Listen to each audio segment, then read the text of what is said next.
Then we'll do it the old-fashioned way.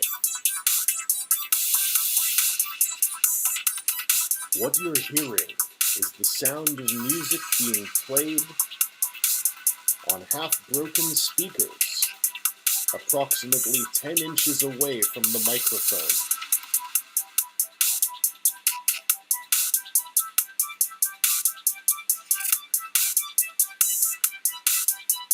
Unless you're only hearing the music and can't actually hear this absolutely pre-recorded message. You can't even... Wait a second. Wait a second. Say the word vacuum cleaner.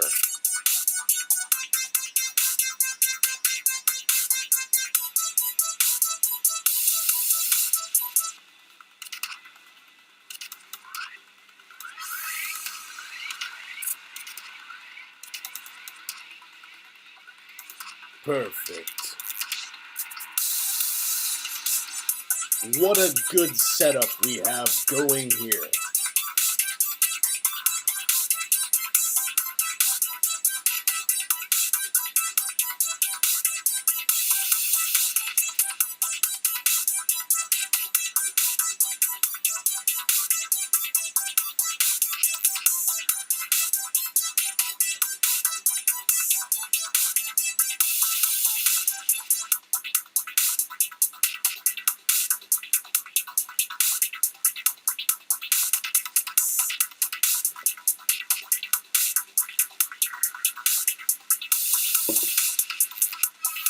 You didn't hear a clunk just there.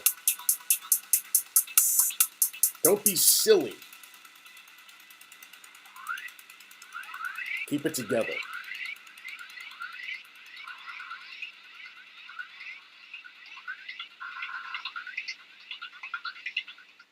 Do you think it's a Coke clunk? It's just... Ha! I can't even get this thing to do a crossfade. I don't know where the buttons are. I haven't streamed off this MacBook since like 2017.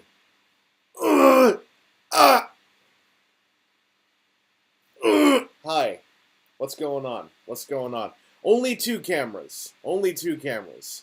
This time. I'm looking all over the place now because trying to get all this to play nice is real difficult. You can see how difficult. I also can only kind of see you because there is a glare on the monitor.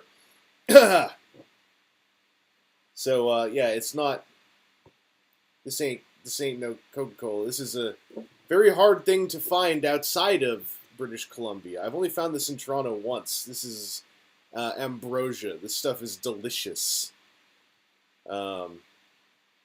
Anyway, hello Zeta Prime Reviews. Hello Zimman 2. Hello Ninjatron. Hello Tapaz. Hello Brickbot Guy. Hello Eat.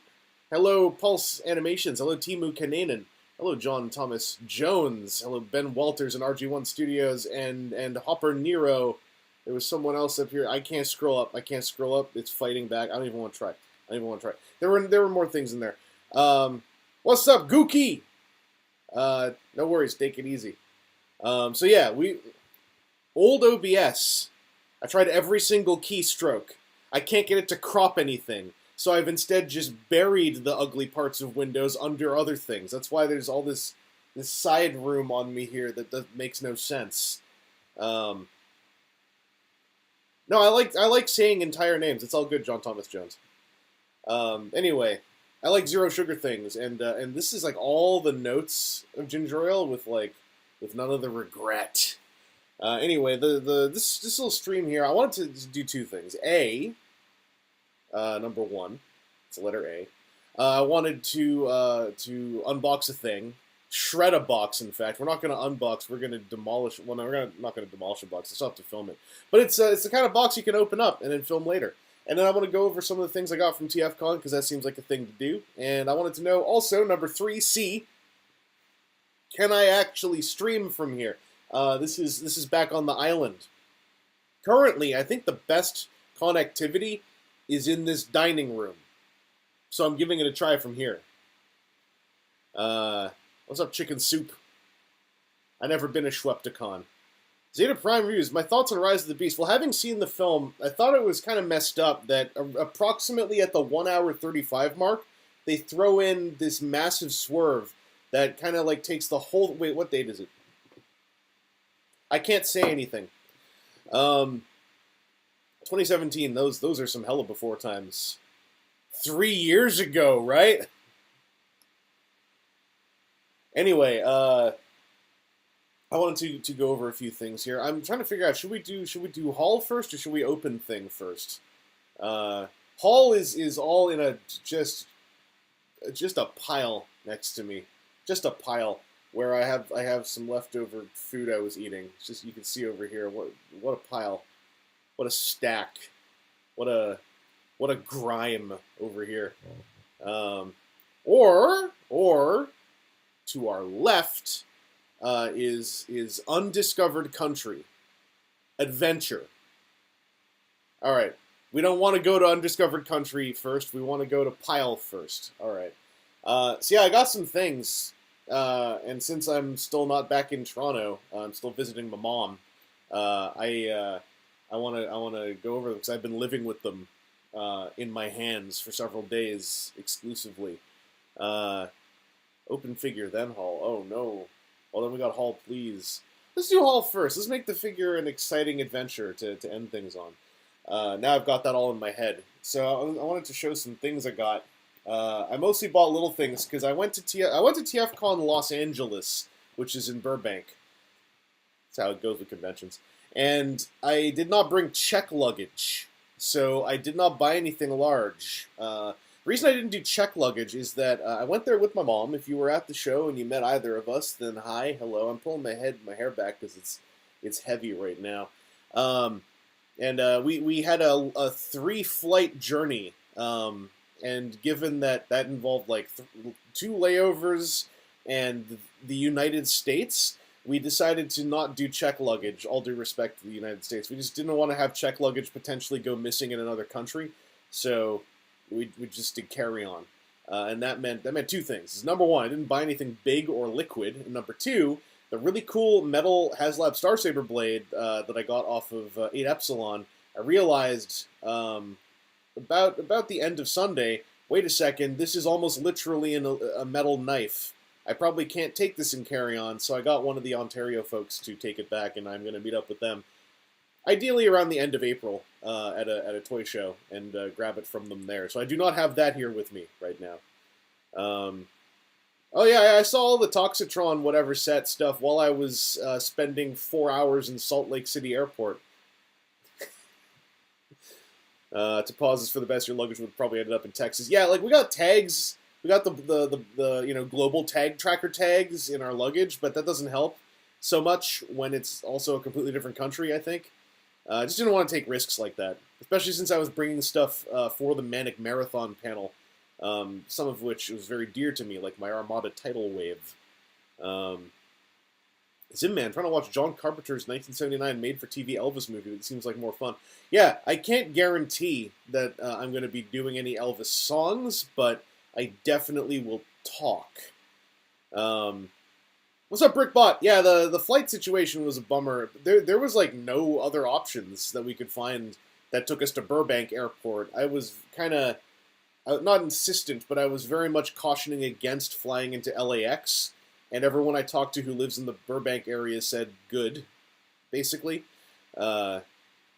LAX kind of especially getting from there to the Burbank Airport Hotel is lengthy enough that I didn't want to. Yeah, the chatting at the end of Sunday in the TCG room was a really fun cool down. Also, it helped me figure out how one of my haul things worked. Because I tried to do Modern Magic Square without instructions and couldn't because the concepts were so left field. In a way I really enjoy. Scorp, yeah, the Manic Marathon LA edition, editing is like 99% done. Here's the bummer. You know what? I was going to bring up a screenshot, and I'm afraid to. So instead, this is going to be really stupid. Hang on. Hang on. Let me go to the folder. Because all the still images on here are off of the SDD SSD that I'm using to edit from. I have a screen cap, a test frame. Yeah, so if I put this here, this is gonna be really stupid. Hang on. And we'll just move this up here, and then put this in front. There's what it looks like right now. Now here's the problem. I can't see any of you, by the way, right now. This is my DSLR camera. So in the Manic Marathon, I was running this one completely solo. This DSLR, I was not really able to keep an eye on its autofocus. For one, I forgot to turn it off, the autofocus. Number two, I did not notice the DSLR run into its 30-minute recording limit during the panel and forgot to check. So in the back 30% of the panel, this thing is off, this little frame here. And it doesn't look great at all the whole time. It's like on and off looks okay. So the last bit of editing I have to do is stick things in this spot.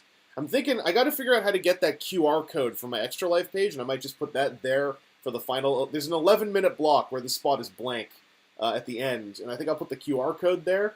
I was thinking of asking people that I know, like, hey, do you have just 11 minutes of a video that can play mute in the bottom right corner of the screen, because it would make me laugh. But then I figured, like, the Extra Life QR code is probably more relevant to this. I do have a quick shot in there of my mom. She filmed for just, like, 45 or so seconds. And it timed perfectly. It was after the DSLR died, of when we had our volunteer Jim Sorensen update for the clap challenge, so that you can get a little bit of Jim Sorensen clapping footage over there. I'm going to make this go away now, and we're going to hope that this all gets back to normal. Alright, it looks like it's back to normal, I think. You can still see a bit of yourselves up there. Here, I'll save you the existential pain. Yeah, I was thinking, like, from a different panel, because, I mean, I could put, like, the YouTuber panel in there just the first 11 minutes with no context whatsoever. But then I was like, it's probably funnier to me than to anyone else, and usually that doesn't matter, but then there's, like, Extra Life is an actual charity cause, so if I put a QR code there, then people could, like, hold their phone at it and go, like, I'm gonna donate $5. So that panel is gonna be up pretty soon. Thanks to, like, getting the YouTuber panel together, I was just riding a real, like, it's a real brainwave of edit panels energy, which is good, because I feel worse when the panels take, like, 6+ months to go up there. Put your peanut butter sandwich video footage on loop there. I don't know where I think it's on a hard drive back in Toronto. I could, like, bootleg the YouTube video, but I don't want to. What's up, Robot Lore Keeper? Yeah, Scorp, X7, memes. I was thinking, like, maybe I'll just film myself dancing for 11 minutes. And then I thought, like, am I physically able to dance for 11 minutes straight? I'm not sure. So I decided not to. I was like, if I could, like if I knew, like, break dancing, or tricking, or capoeira or something, and I could just, like, do backflips for 11 minutes, that'd be fun. But then I was like, wait, that's not in reality. That's up here, in the fun part. Also, my OBS has a lag on the webcam that has my face on it. Is there a lag between the audio of me saying things up here on your end where you're receiving stuff? Because if there is, I'll just turn it off. But let me know. What's up, Student Scissors? 11 minutes of paint drying. I do have paint that could dry within 11 minutes. Okay, it is getting lagged.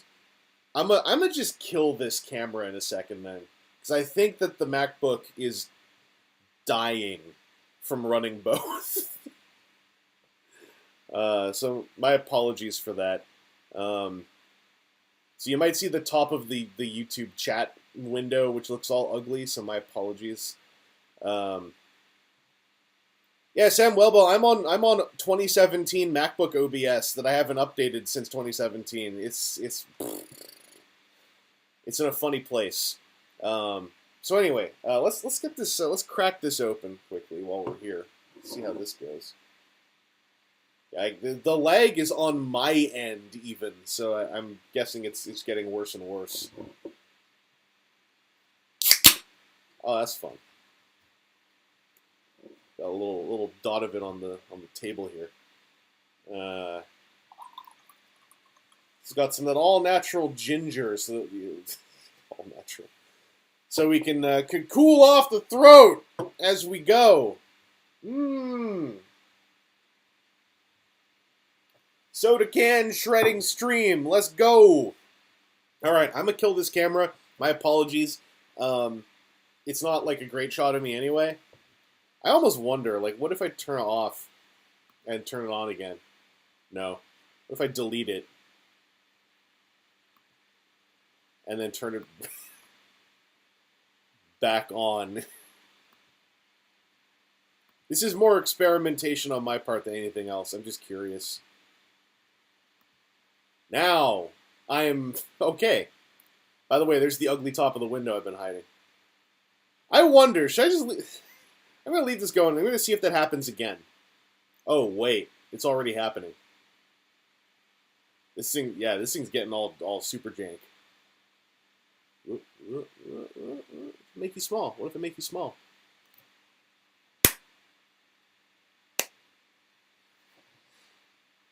It's weird. Yeah, to pause. I mean, this isn't the usual behind the stream curtain. You don't see lag anymore. It might be coming back. Whatever. I'll leave it there. We'll see. Hey, we're experimenting together. Oh, it's lagging as soon as you resized. Yeah, that's what I figured. I was seeing that lag too. I don't know why. This one is fine. In fact, can I show you both at once? I'm curious. Is this... No, I can't get my hands on both shots. Dang. Okay.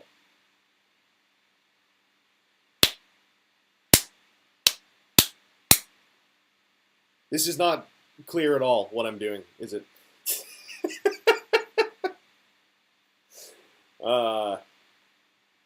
Also, darn, it's making me look super red. Very warm lighting in here. I look like a beet. What if I do this? What if I almost knock a half full can on the floor, is what I was doing there. I'll turn this up here.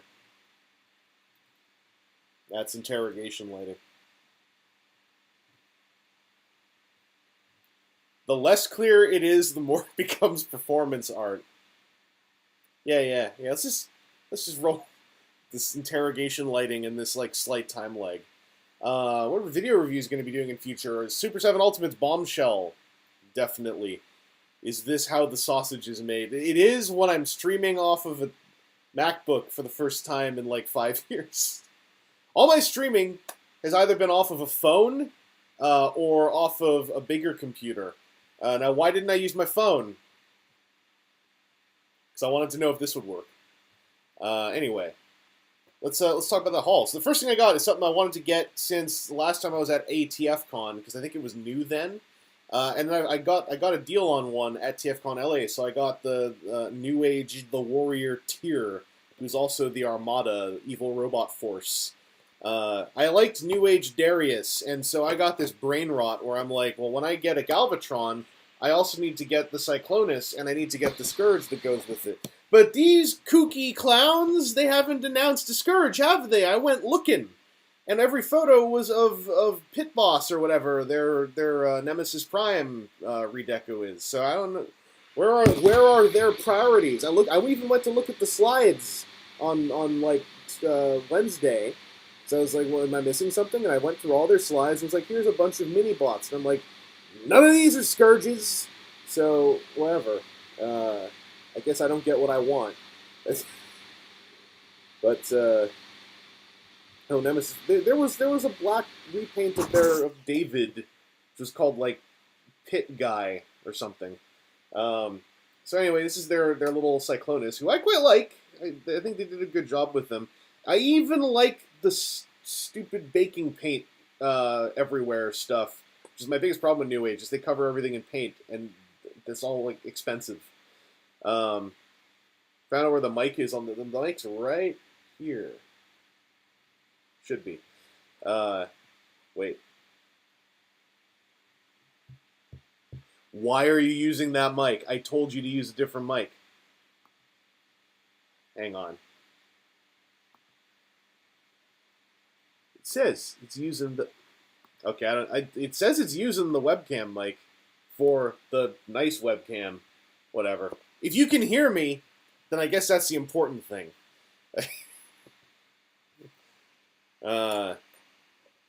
Anyway, this little dude's fun. Here's my only problem with him so far. He has two guns. He's got a fun silver gun and a funny purple gun. I can't get him to feel happy holding the purple gun. Because with the transformation joint, right, you can get this wrist to bend down.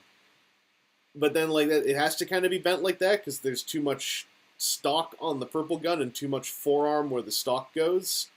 So I don't know what's going on. Gloria 720p. I would say if you're interested in a New Age Seeker, something like the Shatterglass Starscream, where you only want one, or in my case, the Action Master Thundercracker, that's the best way to mess with their Seekers, because the Seeker mold they did is nice.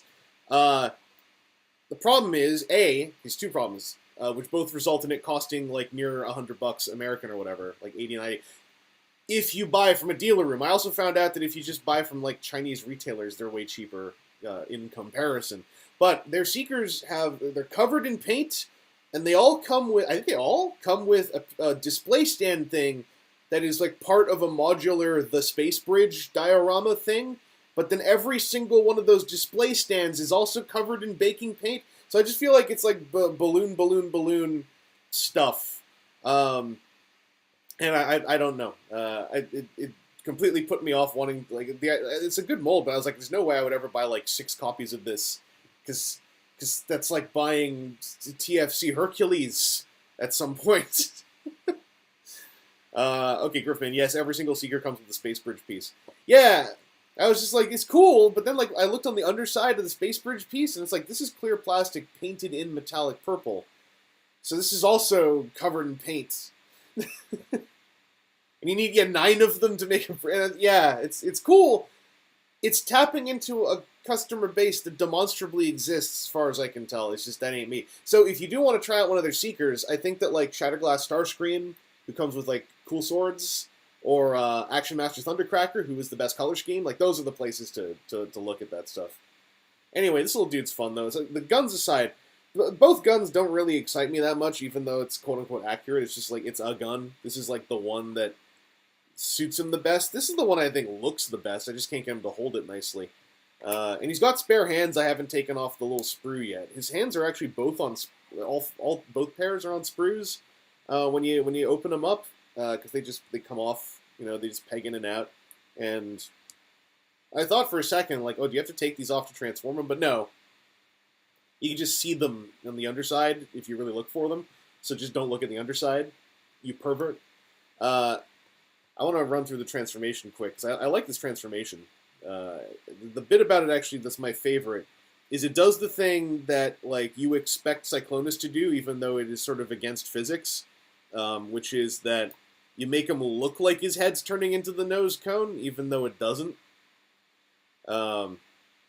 Yeah, Gloria 720p. I think if you're gonna do a New Age one and you like the Shatterglass one, it's like, hey, you get to try the mold out, you get fancy swords.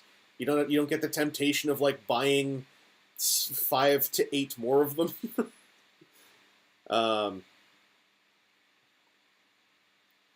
Oh, I don't know. What do you get with the Depth Charge homage? I don't remember anymore. Yeah, 720p. I had a feeling. I remembered that part of your user. Wait, no, that is your username. Why am I saying that? I was like, yeah, the 720p. That's the username. Your username is Morton. Don't mind me. I'm part of a global ongoing psychosis event. Or something. There was a way to define the last 3 years that I saw on Twitter that I really struck something with me. Labyrinth, I look at the underside too. Listen, I do what I want in my private time. Oh, you get eyepieces for the Manta Ray mode. Oh, you take the hands off for the depth charge one. Oh, I see. I was so disconnected from that part of the conversation at that point. I was like, wait, what are we talking about? But yeah, transforming this dude is fun, I think. It's like maybe a little finicky with the way that the wrist stuff goes swinging around, but not in a way that I find off-putting. Multiversal singularity, true. As long as you guys don't pick on me for it. I got picked on at school for being a multiversal singularity. I'm mad about this microphone thing because I don't know what to do to change it. Unless it thinks the face cam mic is this one, because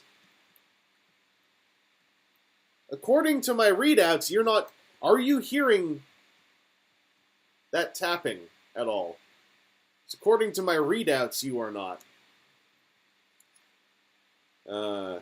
Yeah, Universe Cyclonus, like, Universe Cyclonus solved the shoulder stuff a whole lot. Hey, come back up.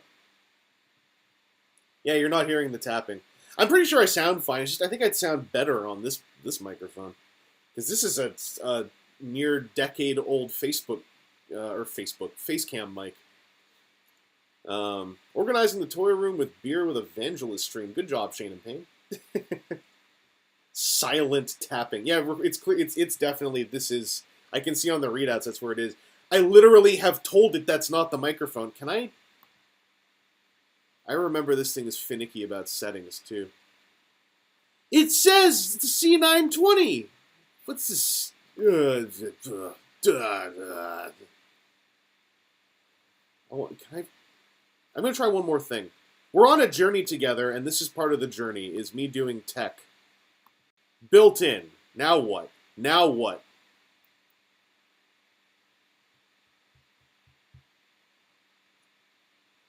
What? What microphone is this?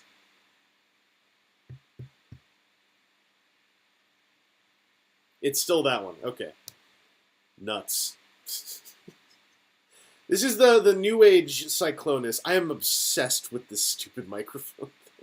I'm going to be trying it a few more times, I think, during the stream. It's driving me nuts. Anyway, I'm going to fold his hands in, and then we'll continue on here. Because this guy, he also does the cool thing that you get on the Kingdom Cyclonus, and it goes a little bit farther. The mic will work when it wants to work. It's true. Sideswipe Prime, what's up? Yeah, it was really fun hanging out with you and Greg. That was a lot of fun. I saw you the next night. At the table, I was running back and forth doing some things. So the annoying thing is, I don't know how else to put it. I have literally pointed OBS is like, hey, what mic are you using? I click the thing that says the C920, which is this here, and it's like, okay, and now it's using the built-in one. So it's just denying reality at me. Anyway, let's unfurl some nose cone here. Whoa, whoa, whoa, whoa, whoa. And that last little bit that makes you feel like you're alive. Get the landing gear out because his head's got to go in there. The one thing about this, even though it's a lot of cribbed tricks, is the hand feel on this. I'm happy to say the hand feel on New Age is still pretty lush.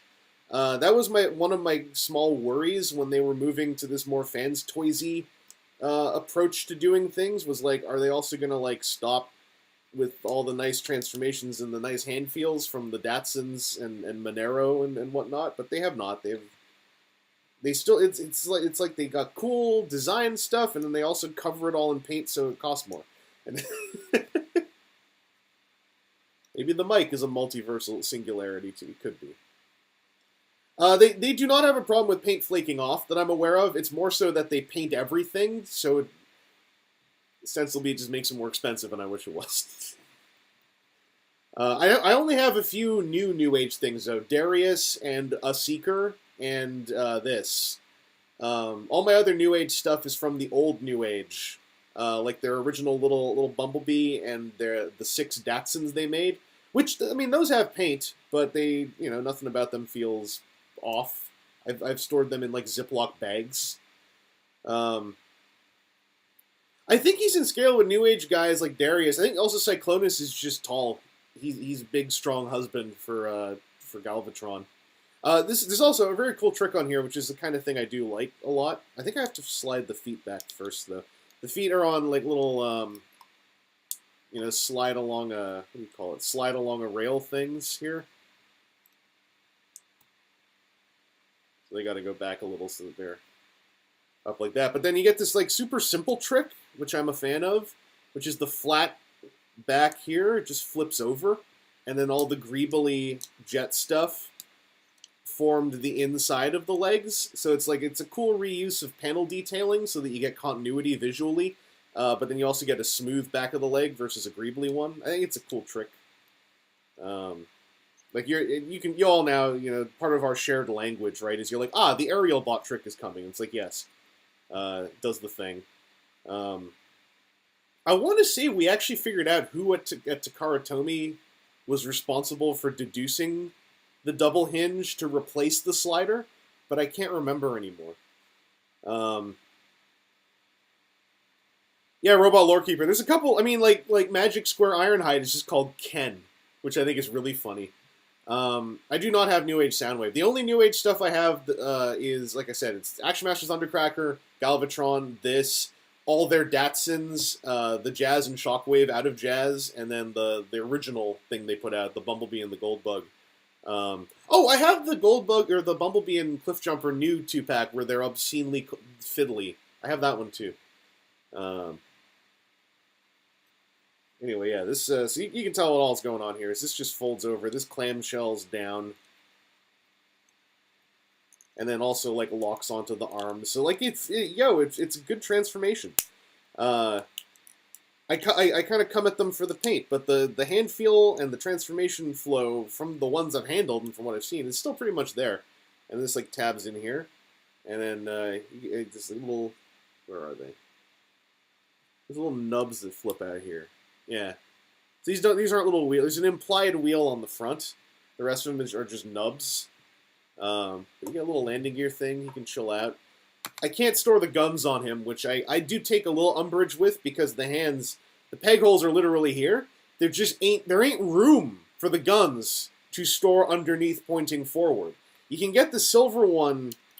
Oh no, the silver one was the bigger problem because it has the fins on the sides. So they get in the way. The purple one you can stick on backwards. It actually is the best way that this fits on the toy in general. But I just don't think that looks very cool, and there's not enough room for me to get it on forwards. Hang on. It's also really tight because they painted the entire friggin' gun. So it needs a second to get out of there. And he also has alternate hands that are like open. They're just not. They're in the box and they're still on the sprue. Because I didn't really feel like I needed them right now. So, you know, little things here and there, but I think he's very cool. And the paintwork on him, like, is super topical and looks nice. So they still know what they're doing. Magic Square, though, excites me more. And I've been reignited on my excitement for Magic Square, and it's bad. I really want to catch up on some Magic Square stuff now. I missed a pile of things. My favorite Transformer, a guy named Darius Cameron. Oh! Alan Weaver, I didn't catch that the Ratchet was called Ryu. That's actually less funny now. It would have been better if they were just like, no, we just know a guy called Ken. He's reliable, so that's our Ironhide's name. How did you get your own panels at TFcon? I just submitted them to TFcon. You can, like, usually you want to go like 60 days in advance or so. But TFcon they got a public contact email on the website. You just email them, like, I have a panel pitch. And, like, they may or may not go for it, but I've done enough panels there that, like, I guess I'm maybe just a known entity. They might be a little bit more hesitant if you are completely unknown and your first panel pitch is something, like, super, super weird, or, like, if it's like, something that might not be seen as being very attractive. But I also think you should just pitch panels if you're going to one, because fan panels are super friggin' cool. Anyway, what's my favorite New Age figure? Right now, it's probably the... Wait, what's this? Did a window come off this dude? Oh, some kind of amber piece fell out while I was doing all that. Now I gotta go find where it was. Because this is the same color as the amber on this guy. I bet it's in his chest somewhere. Oh, I see it. I didn't know that could happen. There, you can see the top half of his belly... his belly hexagon fell out. There, I put it back in. I didn't know that could happen. That's good that that didn't happen while I was in a hotel room. That would have been pretty sad. All right, look out for that. Anyway, this guy's probably one of my well, I also really like the Action Master Thundercracker, but I'm just like, what do you call it? I'm thirsty for Cyclonus and Galvatron and Scourges. I like their Galvatron too. It's just his transformation was close, but not quite as slick as this. Um, but I haven't handled enough New Age stuff to really know. To be honest, I think their Datsun is still my favorite thing they've ever made, because also the Datsuns were like $30 each, and they brought it. And if you wanted paint, the Blue Streak Datsun was covered in paint and looked really good, and was still like 30, $35. I don't know if all their old stuff have spiked in price since their entire operation increased in price, but if you can find their Datsuns for cheap, those things are pretty darn cool. Super bang for your buck. Anyway, that was the New Age thing I got, and then whoop, I got $10 off of buying that and something else. And so the something else I bought was this Magic Square's Spider Gear and Energy. Spider Gear, great name. Energy, boring. Also, between the two toys, Spider Gear, really freaking cool toy. Energy, little half-baked. Don't hate him, but he feels a little half-baked. So let's talk about him first. They have spare bits as well. I don't have all the spare bits out. I only have the pistols out for them. But like here's the best of Energy, right? Best of Magic Square Windcharger is that he's just a cool little posable Windcharger who looks good doing action things. The big bummer about his robot mode, I'm going to get this so you can see this a bit better. Oh, that's nice, that's nice.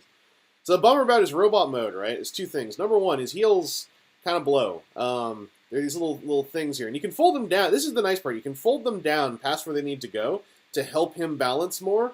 The problem is that they naturally come up to here, and they're very short. So if you put them into their natural flat position, like you flatten them on the ground, you get him like, I'm just going to have him stand there. He falls over super easy, and you can solve this super easily. You just pull these down a click each, and then kind of like mush him down. But it's annoying, because if you mush him down too far, then he falls over again. I really wish those things had been longer, because otherwise he doesn't really have a heel structure. The other thing about him that's kind of a bummer is his backpack is just sort of floating. And I don't know how well you can see this on here. You see the L cut in the red there? That matches perfectly to the hinges here. So they fit together perfectly, but it doesn't actually lock in like that. So it's really, the top bit I'd be fine with, but the bottom bit kind of just wiggles around a lot, and it doesn't really... I think it's supposed to internally friction on that white ridge there on the hinge, but it doesn't. So it's kind of... He just feels a little half-baked to me compared to everyone else. And really, it's only a problem because he is in a 2-pack with a better figure, which is Spider Gear, and you can't just buy Spider Gear or just buy this guy, so you kind of get saddled with this guy if you just want Spider Gear, who's really cool. I do like one thing about this guy, which is the transformation is completely kerbonkers. Oh yeah, also, you can't store his gun on him, which is a shame. I feel like in general, there's like, between New Age and Magic Square, there's this kind of like higgledy-piggledy, like, oh, sometimes we fit the gun in and sometimes we didn't. I don't know. And I'm like, dog, just let's put a peg hole somewhere for me.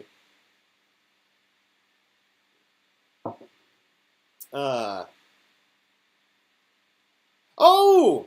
What's up, Degeneragent X? You won that shirt in a charity auction. I predicted that. I was able to tell that with the power of my mind.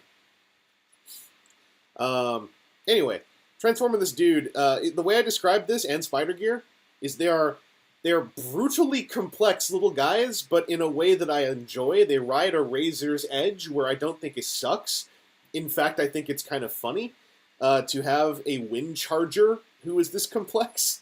But also, it's a lot of left field ideas. Like, you look at this dude and then you go like, well, I wouldn't think that you would untab his flanks specifically to bring them up here like this, and then lift his entire like shoulder blade section up to rotate 180 degrees. But you know, you do. And then you'd think, like, okay, well, then what happens? Well, you sandwich his head between his flanks, whilst his shoulders chill out in still the same position you'd think that they'd go to on a Windcharger. The thing that, by the way, that I've been fawning over on this Magic Square stuff is that they've gone 200% in on our stuff's made entirely out of flexible nylon plastic. So there are just more straight up like ideas on this that wouldn't work without the nylon plastic. And the nylon plastic might feel like finger poison to you depending on your taste. So there's something eccentric about current Magic Square that I really like, because they've made a decision on a plastic material that puts off some people 100%, and then they've based their engineering on it. Like, there's tons of these little like jigsaw connections now. Those jigsaw connections would snap apart on ABS. It needs this flexibility to feasibly do that without breaking. And I love the gumption of it. You'll see some more gumption on these legs. Yeah, they need the nylon. And so if you like the nylon, hell yeah, I like the nylon. I got some friends, like my friend Matt, at least as of a few years ago when they started, the nylon was finger poison to him. And it's a necessary part of all this now. Am I going to TFcon in Orlando in October? I'm not sure yet. It would be fun. I just don't know if I can afford to. I am going to be at TFcon in Toronto because I live there. So it's my favorite.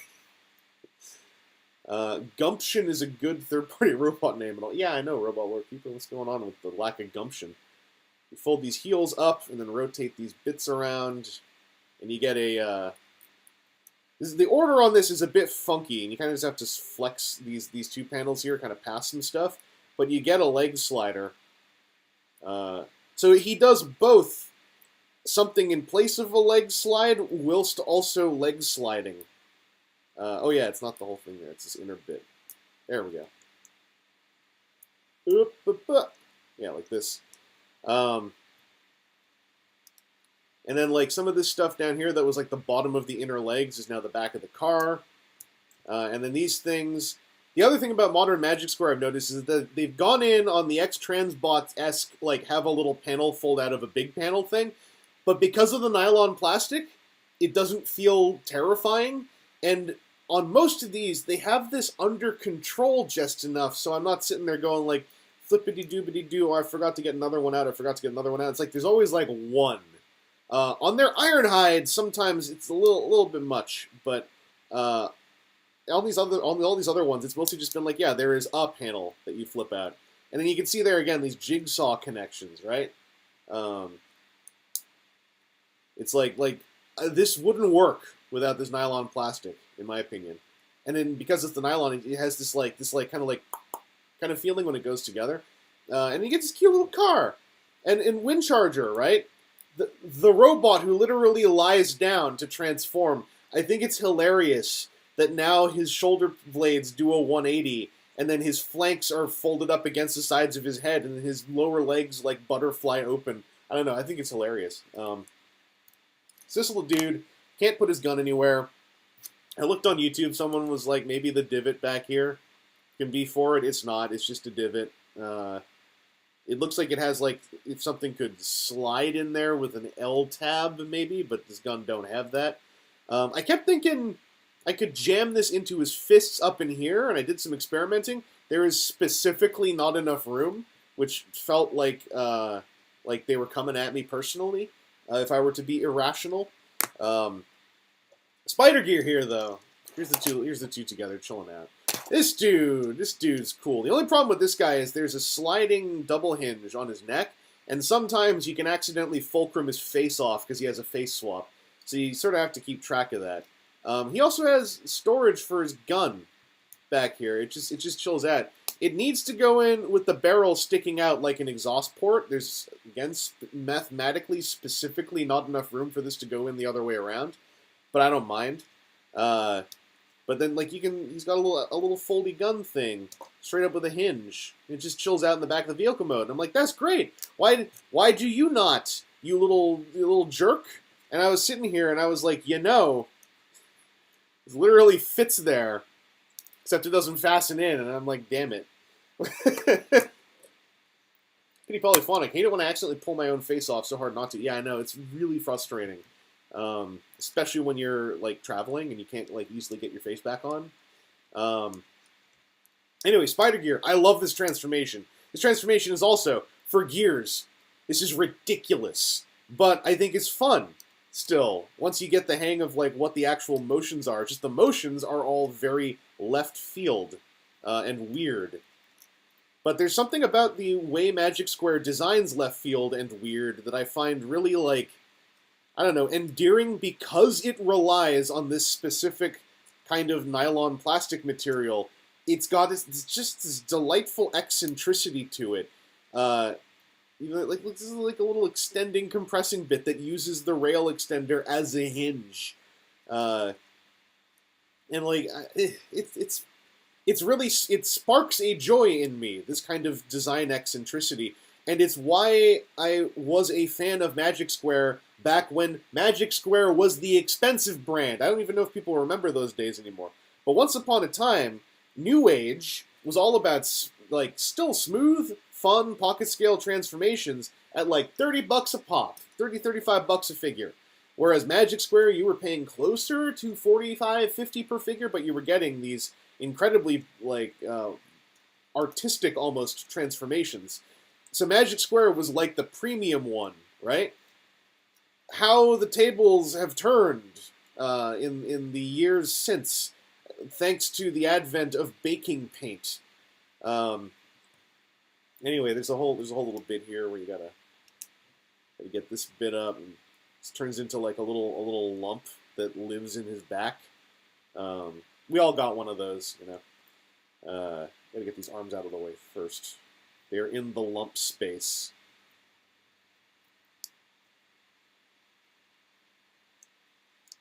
And yeah, it's like, Scorp, it's like, that's why I find this so funny. It's like, these two guys literally lie down and fold the legs over, and they're like, okay, we're gonna go complex on them. But the complexity, like, is fun complexity, because it still all works with a flow, and in chunks, for me at least.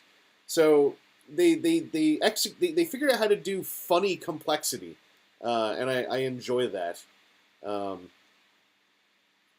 is it? Oh yeah, I gotta swing the arms around here. These arms actually make use of the fact that they're on a ball socket on a hinge to do like some little sliding tricks, mostly to like make enough room to swing around for this mode.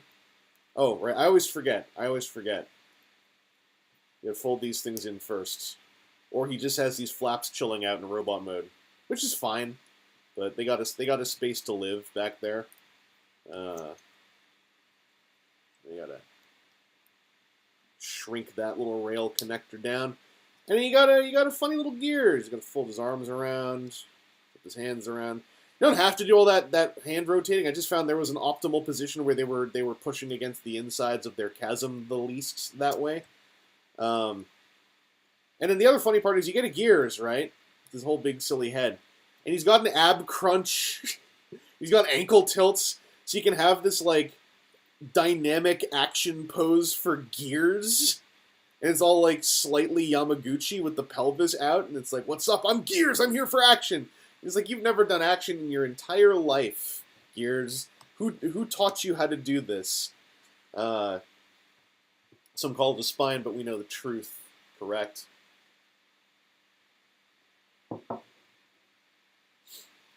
Pretty polyphonic. Yeah, the size is definitely hard. With these little guys, in my opinion, be it New Age or this or Iron Factory, you have to be into what they are doing as a trick. So with New Age, you have to be into a lot of paint, basically. So New Age and Magic Square, you are just getting, generally, as far as I've seen, good transformations.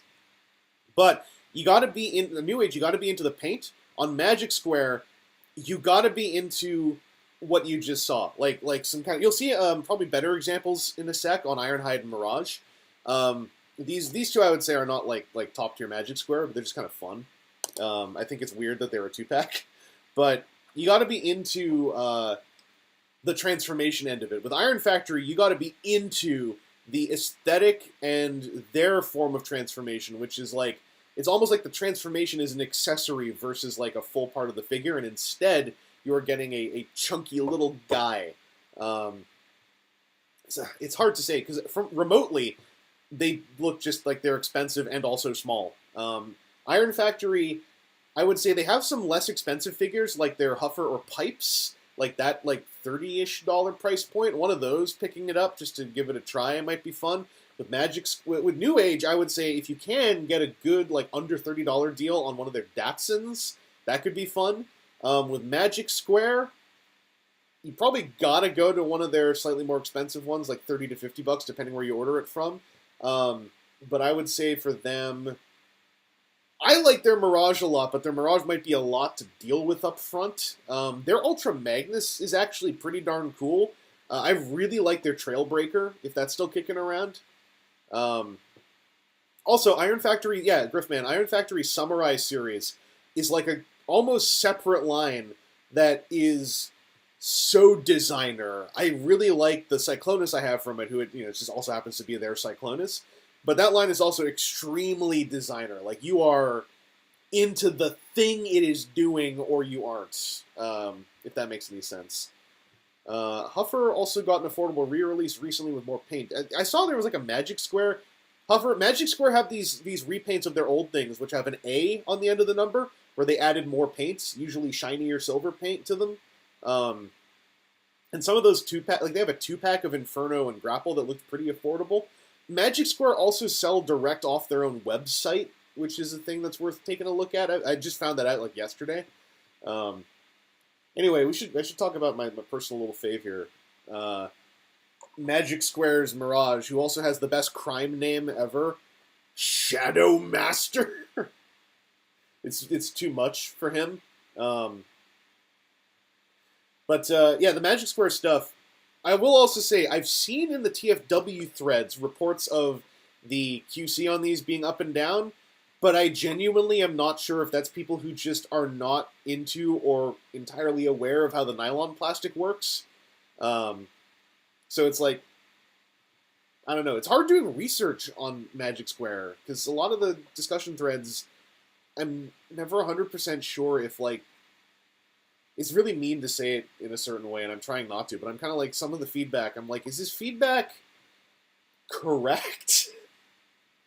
Or is it like using words a little bit differently than how I would use them? I don't know. I'm really into this Mirage, though. I think of all the things I picked up, this is actually my favorite. The only accessory that's not on him right now is an alternate smiling face, which is fine. What else uses that kind of plastic? You'll find this plastic on all mainline figures, usually where the joints are, like any load-bearing hinges. There is a habit among some feedback providers who refer to it as the cheaper, more bendy plastic, but usually it's actually stronger than the ABS, and thus it's used in those load-bearing places. It's also the plastic that's referred to in Transformers sometimes as unpaintable plastic, which it's called unpaintable simply because of the way that factory mass production tampograph painting works. That paint doesn't adhere to this stuff very well compared to like ABS. It's not literally unpaintable, it's just not easily factory unpaintable, so it's usually left alone in its plastic colors. I'm not in the toy industry, I'm just always, as always, I'm sharing like the bits of knowledge I pick up here and there, or the anecdotes I pick up. Anyway, he comes with a gun, right? And it's just a cool looking gun. And then his shoulder launcher tabs in the back. This thing is on a ball socket joint. It feels really good. And then I found out you can also just like pop the missile out for fun. No real reason other than like just because you can. Which I think is kind of neat. Yeah, the Combiner Wars car strips, I guess, is one way to think about them. Oh, my Mirage has the same nick in his left thigh that yours. Oh, I saw that just today, and I was like, did I break it or something?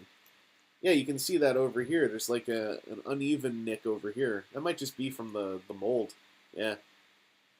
Which might be one of the, the Magic Square QC problems I was reading about. I'm not too sure. My understanding is Magic Square's customer service interaction, especially since they have their own website they sell stuff on, apparently is really good from the threads I was reading through. So that's something else I guess that's worth considering. I assume New Age is also good because they've courted a lot of the fans toys lifers, so you kind of have to be, I'm assuming. But yeah, this dude's like, as you saw, very poseable. Like he's got double knees, which is sort of bonkers. And he can look up, which just makes me happy. Actually, for the transformation. But yeah, so this transformation, the instructions for this transformation. Let me show you them. They suck. They make the transformation harder. I was really lost trying to transform this guy the first time because, after these two, I was like, okay, there's a lot of left field tricks on here. I better actually look at the instructions. The thing about these instructions, I'll demonstrate my problem with them here, is that they want to contain it to one foldable piece of paper, right? So what they do is they transform everything. So if you follow the instructions, you're simultaneously transforming his arms and legs at the same time, his upper half and his lower half at the same time. This makes it 100 times more complicated. And then after I did this once, I was like, oh, okay, you actually can just leave the legs alone and do the upper body, then do the legs. That's not always the case, so I wanted to follow these properly. But basically, it's not even color-coded in a way where you can just do the green or the red. So when you do, I'll show you how this Mirage works, but notice how they have you doing head and arms and legs, head and arms and legs. And because of my experiences with some of this stuff, I'm like, well, I better just do it the way they're doing it the first time. So you have all this half-transformed stuff hanging off of him, and I was just like, do I need to be doing this? And you don't. That's the happy ending to that story. So I usually do the top half first, just because that's how my brain works. But you can just get his arms going immediately. His shoulder pads double hinge out. One other thing about Magic Square. Some of this stuff is dead-ass scary tight the first time, and this is a thing that started with their Menasor set. The first time you do it, as long as you're kind of careful, it warms up the joints and breaks them out of the last of their cocoon, and then everything works fine afterwards. But these things, or there's a shoulder slider on Ironhide that took me 10 minutes to get moving, but now it just goes. So the nylon plastic, I think, just kind of sticks to itself a little bit the first time. Anyway, let me get these arms folded up here. This Mirage transformation is just neat. I've done this about, I'd say, 8 times so far in the last week. And I have been really enjoying it as a mental, just cool down thing. So you turn his head and tilt the neck back here so he's looking up upside down, which looks super painful, but it's okay, he's used to it. And then the front spoiler thing forms the sides of his flanks so that he has the baby blue flanks everywhere. My lighting coloration is a little bit off in this setup, but bear that in mind. Let me just with this up. And this is where things get a little bit weird if you're following the instructions, but you can just get the wheels out here, which makes room for that, the red cross collar thing. And then you untab these 2 bits of armature, and at first you might go oh no, an internal armature. Don't worry. This is all to release the top half so you can slide it up like that. And then when you fold this all the way up, it kind of sucks that inside. And then that clicks in, you're okay. And then this is, again, where there's a certain order of operations that make this easier, and I don't think the instructions communicate that super well. So there's a white jigsaw tooth that is in a jigsaw socket. Again, this would not work if this was ABS. And then you untab that, get this out where there's some clearance, get this little white piece out here. Ba-boom. Oh yeah, do the 180 on the waist before you forget. And then you get this back here. There's now another spot for this to just exist, and then a jigsaw connection here. And then you take this blue panel that was on the inside making the stomach mass and just fold that up so it becomes part of a wider blue panel here. And then you can get the arms in. And then, I'll do the other side first, and I'll show you the cool bit at the end, which I really like. Also, because of the nylon plastic, you can kind of futz these steps a little bit. I would say don't be, brazen, going, I'm just going to bend every hinge and, force things past each other, because then, you're kind of asking for it. But the nylon plastic gives this level of tactile confidence to me where I'm not, perpetually terrified that things are going to break. And then you also get that kind of leniency of like, well, if things are just not quite working, maybe I can just squish it a little. Like there. And then like, okay, now it's in. And then these armature things have a little tab here that goes up and locks into the arms. And like, oh, it's so satisfying. So there's like the top half done. See, didn't have to touch the legs. It's all good. We did it. Alright, so then the legs got their own cool tricks. Old Chug scale might be the old Classics Mirage was way taller than this. It was like can't even fit it on the screen. So this begins Gerwalk mode. You kind of can if you fold these down as different feet. Formula 1 walk. It works. It stands. So these side panels are like how this leg stuff begins and also how the whole thing ends. Oh, it's really easy to forget this. When you're trying to get the side panels off, unhook this first. Makes it easier. Also, the first few times, this tooth, I think this might be vaguely common, that jigsaw tooth there had some flash on it, and I literally just ground bits of it off with my fingernail until it mushed into the jigsaw socket better. This wasn't quite a perfect fit right away, but because of this material, I felt okay just like trying to shave bits off and then test fitting it to, in that friction shave bits off. That's the thing, I guess, to be aware of, and I don't know if that was just on mine. But then this comes up like this. And you get your moment of weird little panel flip here where this goes into itself and then into itself to hide in there. I'll show you that again over here. I think it is a testament that this guy is doing literally these kind of transformation tricks, and I actually like them. But that goes in there, and that goes in there. And then the rest of this is like you can see where bits are now. So it's like, okay, well, how do I move them into places? You fold the feet around themselves like this, kind of wiggle this thing to get out of the way so the foot can fit through there. Like you see right here, it's like, oh, it's bumping, but it's kind of not. Okay, now it's passed. And then there is like, much like on Windcharger, there's like two things happening here. He does the new Age Cyclonus thing where the smooth front of the legs is the detailed engine stuff. Ooh, Master Superior Soundwave. That sounds like a legal thing you probably shouldn't do in a public chat.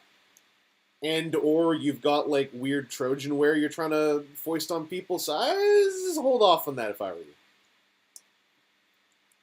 I would say donate that to a homeless shelter, who can then show it to all of the folks that are there on a projector.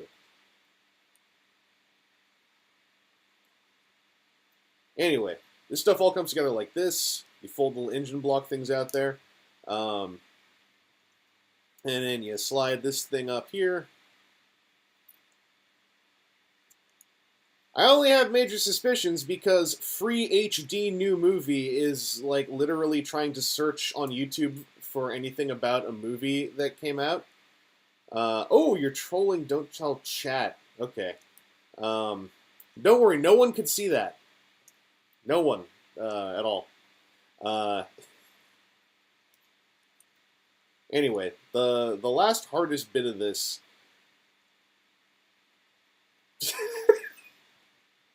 Vangelis condones giving homeless shelters Trojans. My career. It's over. What was I doing? Yeah. This bit is kind of hard. Because you got a jigsaw tooth going in here. And you got a tab here going into a slot on the side of the hip skirt. And you got a tab here going into a slot up in here. The nylon plastic makes this less scary because you just kind of can mush it in. Like that. And now it's in. If that was all ABS, this could have been much longer. Yeah, no worries. I can keep secrets. So yeah, and you get this cool little car. mode. Nowhere to store the weapons, which is a bummer, and no holographic driver, which maybe is something only I want. But like, oh, it just feels good. It feels good. And it's like the size of a machine robo, like a GoBot vehicle mode. So it's just fun. It's hard wheels, so it rolls, but it's hard to prove that on a tabletop. Good old Sita Ness, yeah. I did see, like, in the TFW thread, there was a whole tangent where people were like, why didn't they just call it Gitanes or Sitanes? And I was like, I just don't care. Like, on these little guys, there's always debates of, like, where do I put the insignia? And, like, I just don't myself. Is there a Crasher version? No. I think for this one, there's only this colorway so far. I don't think there's even, like, a darker blue A version. This is the other bummer about Magic Square. They don't do the kooky colorways that New Age does, and that's I think that's New Age's biggest like draw. Is that, and it's also the one where you kind of want to roll your eyes a bit. Is every single toy they design has like 6 to 8 colorways, but then at least a quarter of them are super clever, and you're like, damn it. How do I feel about toys having only a QR code for instructions instead of physical, like the TFcon G2 Grimlock? I don't mind, only because when it comes to a third-party piece, I feel like so many people just go to a YouTube video anyway. The bigger thing is, does your QR code go to something helpful or not? Be the crazy one to customize your own Crasher. Oh, and it's tempting. You could, because you'd be painting black over this, which is like the easiest color to paint onto a thing, right? And you'd be using like normal hobbyist paint, so you don't have to worry about whether it tampograph. Oh, right here, by the way. That little tab, I forgot to get that in. Here, let me just push it. There, now it's in. That's part of the fun of this for me. Maybe this will disintegrate to pieces in like a year. I don't know, but like it so far feels pretty good. Most of the QR codes go to a YouTube video. Yeah, like that's probably fine. I can see how it could be annoying for someone who is, for instance, at a show and maybe doesn't have data. That could be like, well, damn it, now what do I do? Yeah, I mean, I wish there was more, how do you put this, passion put into physical instruction sheet design, but I think it's a lost battle. Even with a Hasbro type, I think it's a lost battle. It's sadness. But yeah, Temu, yeah, this kind of plastic, the whole thing is like, it can be painted, but it can't be painted at the mass production, or using the mass production techniques that a massive corporation wants to use. So, it's paintable plastic that is unpaintable in the context of toy production for a Hasbro or a Mattel or a Playmates or whatever. The last pocket scale thing I got is this guy. Now let me explain what happened here. I had him. This is Ken. I'll show you the box. This is Magic Square's Ken. Oh, I get it, because he's red and Ratchet is in white, and it's the red gi and the white. I get it. Anyway, here's Ken. Hang on, I need to take a sip of something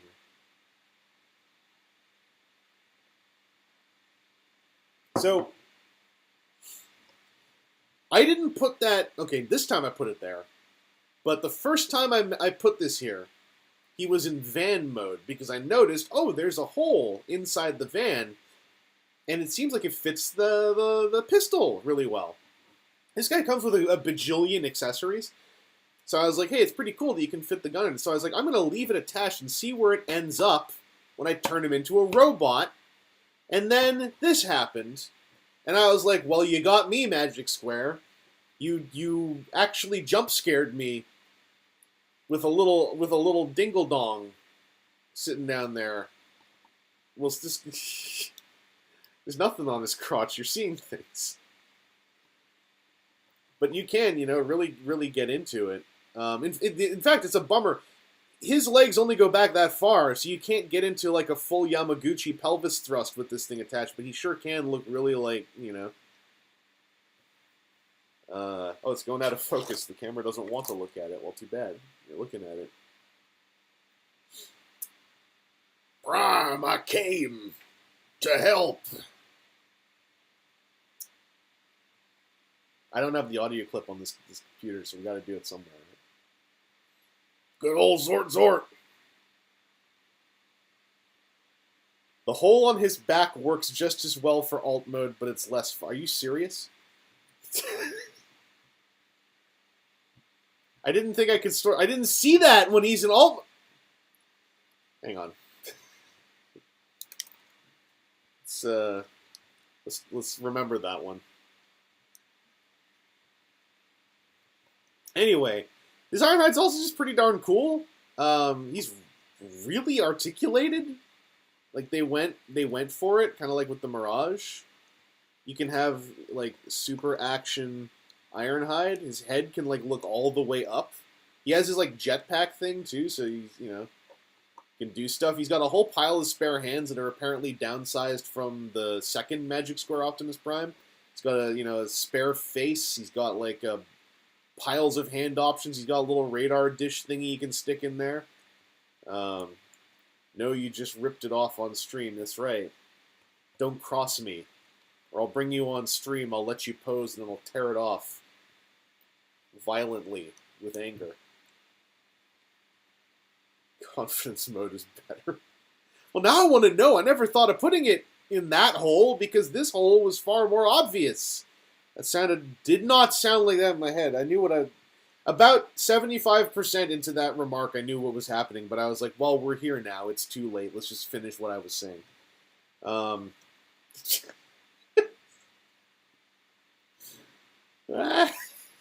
Stop it. Stop it. Anyway, I was going to transform him into a van. Once again, by the way, I'm going to complain about instructions. Let me get these things out. Pee pee poo poo, don't worry. You just got to not cross me and I won't I won't tear things. So he's got like a little like jointed rocket launcher on his in the jetpack thing. That's where his pistol was.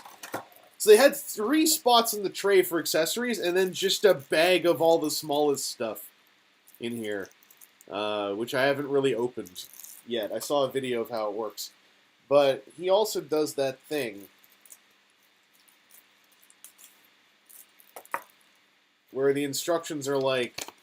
And if you were in the TCG room hanging out, you'll maybe remember I was sitting here staring at him for a while. Where it's kind of like, yeah, just sort of do everything. This one's better than Mirage's because it's got another row of photos, but it's weird. Like I tried to figure him out on my own, and the first step I didn't even know was a step. The first step, and this is really hard to do. In the TCG room when we were chilling out on Sunday after the show was kind of finished during the Cullen panel, this is what I was struggling with for like 10 minutes, and now. Okay, I still have to pull a little bit, but now they kind of just go. Like that. That is very hard to do out of the box. It's to reveal a half-cylinder hole that you'll need later. So that's the tricky bit, in my opinion. Like, there's a bunch of other stuff happening, but that's the tricky bit. You can also just do the forearms.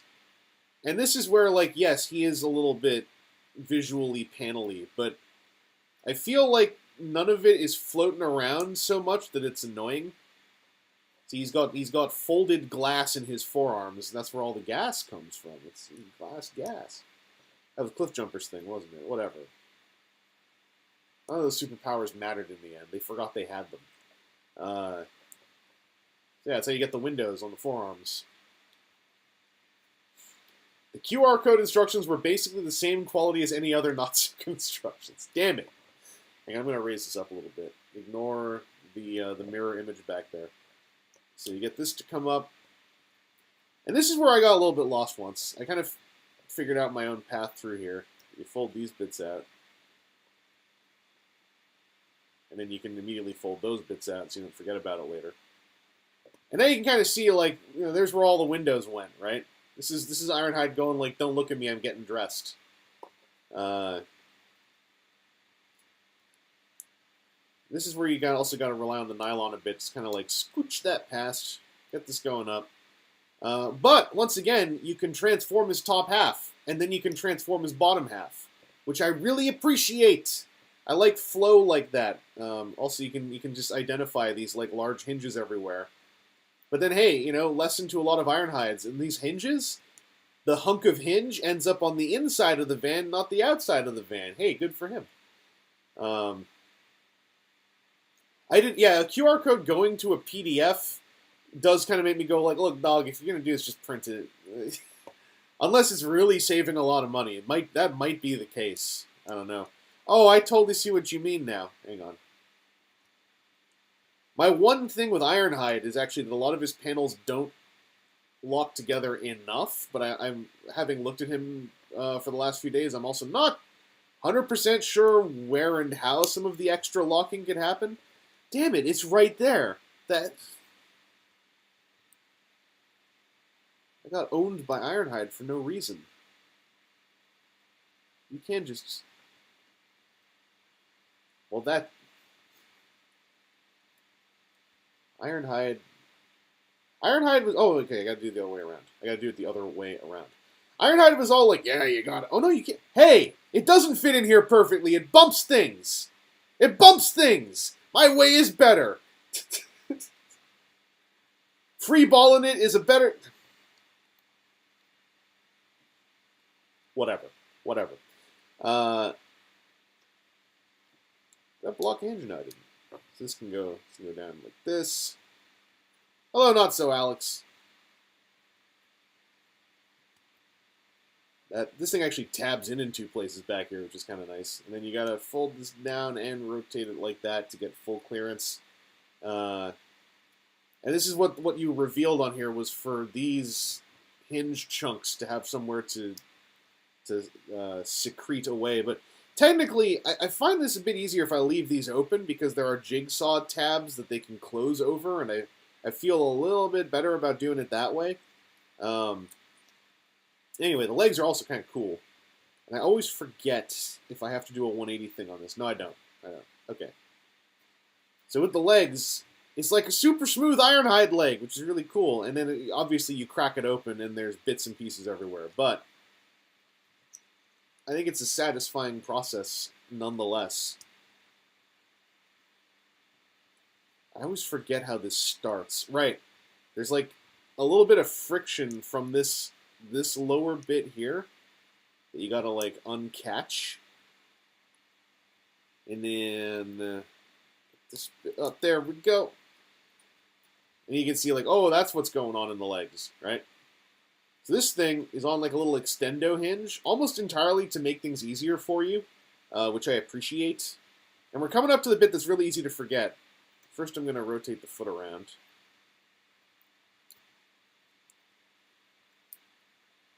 Get this out of here. So there's a bunch of processes going on here, and it's a lot. Like, this is complex. What I will say is I feel like you can do this in stages that are logical. Apparently the autofocus is just like I refuse. I'll put a box over here. Stop looking at my keyboard. Unless that text gets in the way. Let's go down. Let's go down. Let's go down. You want to get nuts? We'll get nuts. All right, so close this up and then close this up in there. That's one process done. Over here, I rotated the toe 180 degrees. And then you take this bit,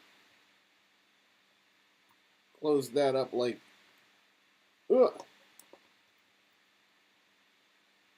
that. All right, and then over here, this is the bit that's the most finicky, is you got to fold, and this is where I saw it mentioned before, someone said, like, sometimes I forget things. I have forgotten some of the things, too, on here. So you fold this hunk up, but then you also fold two little things out. Folding these two little things out is easy to miss, and also they don't get crushed if you don't fold them out. You can just leave them not folded out and have a weird back of the van, which is fine, but it just looks ugly. And then you close this thing up here. And then everything is, some of these double hinges are entirely just to have flexibility to like wiggle this stuff together, which I kind of like. Like, you're not fighting against the plastic. There are in fact extendo bits and hinges just so this is not as much of a freaky experience as it could be. And this is also where you can get in there and be all like, let's put it in there where it belongs, right? Have I had experience with stuff from Fans Hobby yet? Not much. I only have their Athena, which I'm not. I don't hate it, but I found it a little disappointing for all of like what they're famous for, and I think that that's just kind of like across the board with their smaller pieces. I really, really want to pick up their Thunderclash. I was tempted at this TFcon, but I didn't have enough money, and also he was big, and so I was like, instead, what if I just go for small things and do it that way? Because he's going to be at Toronto as well. I would like to pick up their Thunderclash though and make that my like big Fans Hobby thing. I looked at Boss and I was just like, I just don't really want to spend the money on Boss. I kind of was like, if there's like one left at the end of Saturday maybe, but there were plenty left at the end of Saturday, so I was just like, nah. I feel like with Boss I would be buying it because I feel like I'm supposed to versus I want to, so I just let him go. My Athena had a tremendously bizarre ball joint issue in the neck, which I think absolutely colored the experience for me, even though I got a replacement part. And,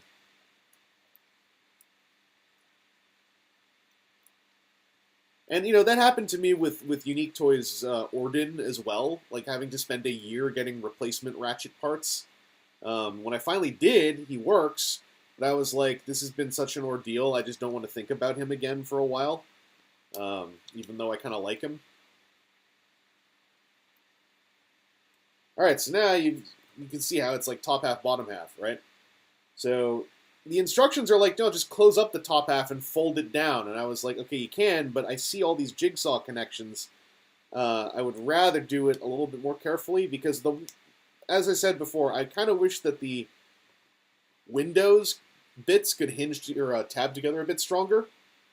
That is because I have found it's kind of easy to semi-implode them on the transformation hinges. It's not the end of the world, it just annoys me because I know they could be this flat, but probably by the time I'm done transforming this, they will not be this flat, which is unfortunate. So closing these things up, and then this is on even like a little like extendo thing inside the hinge, so you can move it here and then pop it up a little bit so that you can then push it in at the bottom. I love stuff like that. It makes me so happy. But that is also like clasping over a jigsaw tab. And you get little Ironhide. And here's the kookiest part, right? All those other ones, hard tires, Ironhide, rubber tires, or at least silicone tires. In fact, when I first got them out of the box, 2 of these rolled really well, and 2 of these were rubbing enormously against the wheel wells. So I pulled them off, flipped them 180, and put them back on. And now he rolls like a friggin' Hot Wheels with rubber tires. It's so cool. So I am a big fan of this Ironhide as well. I want to pick up the Ratchet, 100%. They also have a Diaclone black and red version of Ironhide, Ken, with like a Decepticon-themed package. So if you only want one, and you want to skip the temptation of Ratchet Ironhide, you could get the Diaclone black van version and just roll with that. Naval Commander feels like a moot. Yeah, Naval Commander... Oh, Hot Wheels don't have rubber tires? Wasn't that like a gimmick at some point then? I don't... Well, then he's better than Hot Wheels. But yeah, Naval Commander, the small draw of him is that Fans Hobby are going to be doing Overload and Jetfire, and I feel like we might get a Legacy Armada Jetfire. I feel like Overload, given that there is a spot for the old one to go in, I have a feeling that might be it. Only because that's a lot of toy to develop. So Naval Commander still has the 2 draws. There's going to be a Jetfire and an Overload, and also you get the Power Links colors if you prefer those. I'm a little dubious that we're going to get Power Links colors Legacy Armada Prime. That feels like too big for retail and not cool enough for Select's idea of what cool is. I need to refill my ginger ale.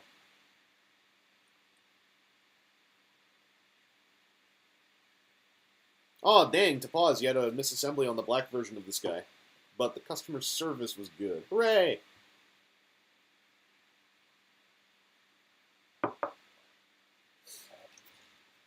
Yeah, these are definitely single axles. I mostly equate rolls well with Hot Wheels because Hot Wheels physically roll well.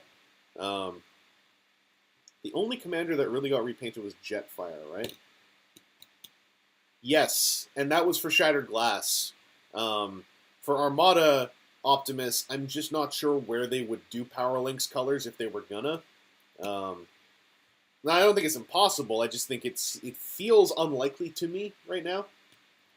Oh, when you got your Naval Commander, the Super Mode waste was broken out of the box. You had to get a replacement from them directly. Sadness! That sucks. But yeah, this little guy was the one that was recommended to me when I was kind of going like, I want a Magic Square, what's good? And Wheeljack64 was like, Ironhide's good, so I was like, all right. And then I caught that in a discussion thread about this that I was looking up on my phone, people said, yeah, like this and the Mirage, it's like they're really going for it. So I thought, okay, I'll pick up the Mirage. They also had the A version, the second release of their Hound, which I've since read is also pretty good. So I want to pick that one up.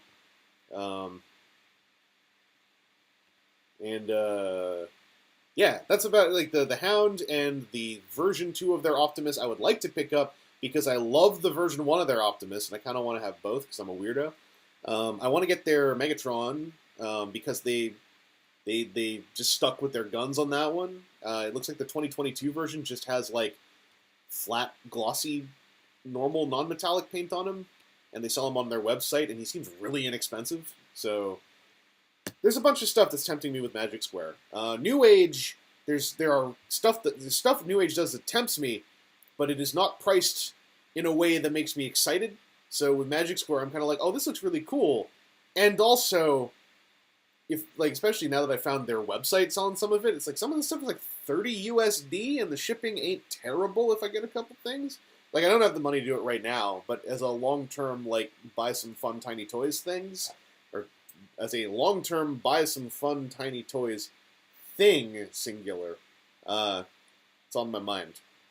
That's not all I got, though, because at the end of the show, on the Friday before the show, went to a nearby Target and I saw 3 copies of a toy I never saw in Canada.